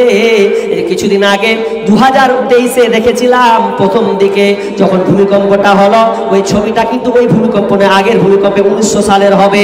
তো ওই ভূমিকম্পে দেখলাম একজন লোক 3টি রুটি হাতে নিয়ে দাঁড়িয়েছিল আর চোখের পানি দিয়ে কাঁদছে। ওই 3টা রুটি কিন্তু ওর নয়, ওকে দেওয়া হয়েছে, দান করা হয়েছে। 3টা রুটি হাতে নিয়ে আছে, মোটা মোটা পাউরুটি দিয়ে লোকটা কাঁদছে। আর কাঁদো হিসাবে ছবিটা দেখবেন ফেসবুকে ভাইরাল হয়েছিল। তো কেন কাঁদছে? ওই লোকটা হচ্ছে 3টি ফ্ল্যাট, তার কোটি কোটি কোটি তো কোটি কোটি টাকা দামের বাড়ি, 3টা ফ্ল্যাট ছিল 3 জায়গায়, 5 তলা 10 তলা, তার মানে লোকটা কোটি কোটি টাকার মালিক। 1 সেকেন্ডে 45 সেকেন্ডে তার কোটি কোটি টাকা আল্লাহ শেষ করে দিলেন। পকেটে টাকা নাই, কিছু নাই, 3টা রুটি, কোটি টাকার মালিক। একজনের কাছে যারা দিয়ে বেড়াচ্ছে রুটি, ওদের কাছে চাইতে গেছে ভাই রুটি দে, আর লিয়াছে আর কাঁদছে, আমি আজকে নিঃস্ব হয়ে গেলাম, আমার কোটি কোটি টাকা 45 সেকেন্ডে আমার শেষ হয়ে গেল। কিসের অহংকার দেখাচ্ছেন আপনি? কিসের অহংকার? অহংকার দেখাইন না, দান করতে শিখুন। কিছু দান, যে জিনিসটা আপনি দান করবেন ওটাই আল্লাহর হস্তে জমা থেকে যাবে, বাকি আর থাকবে না, মরে যাবেন, সব হয়ে যাবে। এই মাল ধন ছিল তোমারও দাদার, সে মরে গিয়ে হয়েছে তোমার বাবার। বাপের মালেতে তুমি ওয়ারিস হইলে, কাল ছেলে ওয়ারিস হবে তুমি মরে গেলে। ধন ধন করিও না, ধন অপরজন, মরিলে তোমার সাথে যাবে না ধন। ধন ধন অপরজন না রহে কাহার, অপরে তোমার মালে উড়াবে বাহার। আজ তুমি পড়িতেছ রেশম পশম, কালকে পড়িতে হইবে মরণের কাফন। একা অন্ধকারে ছিলে মায়ের কুদরে, একা ফিরে যেতে হবে ঘোর অন্ধকারে।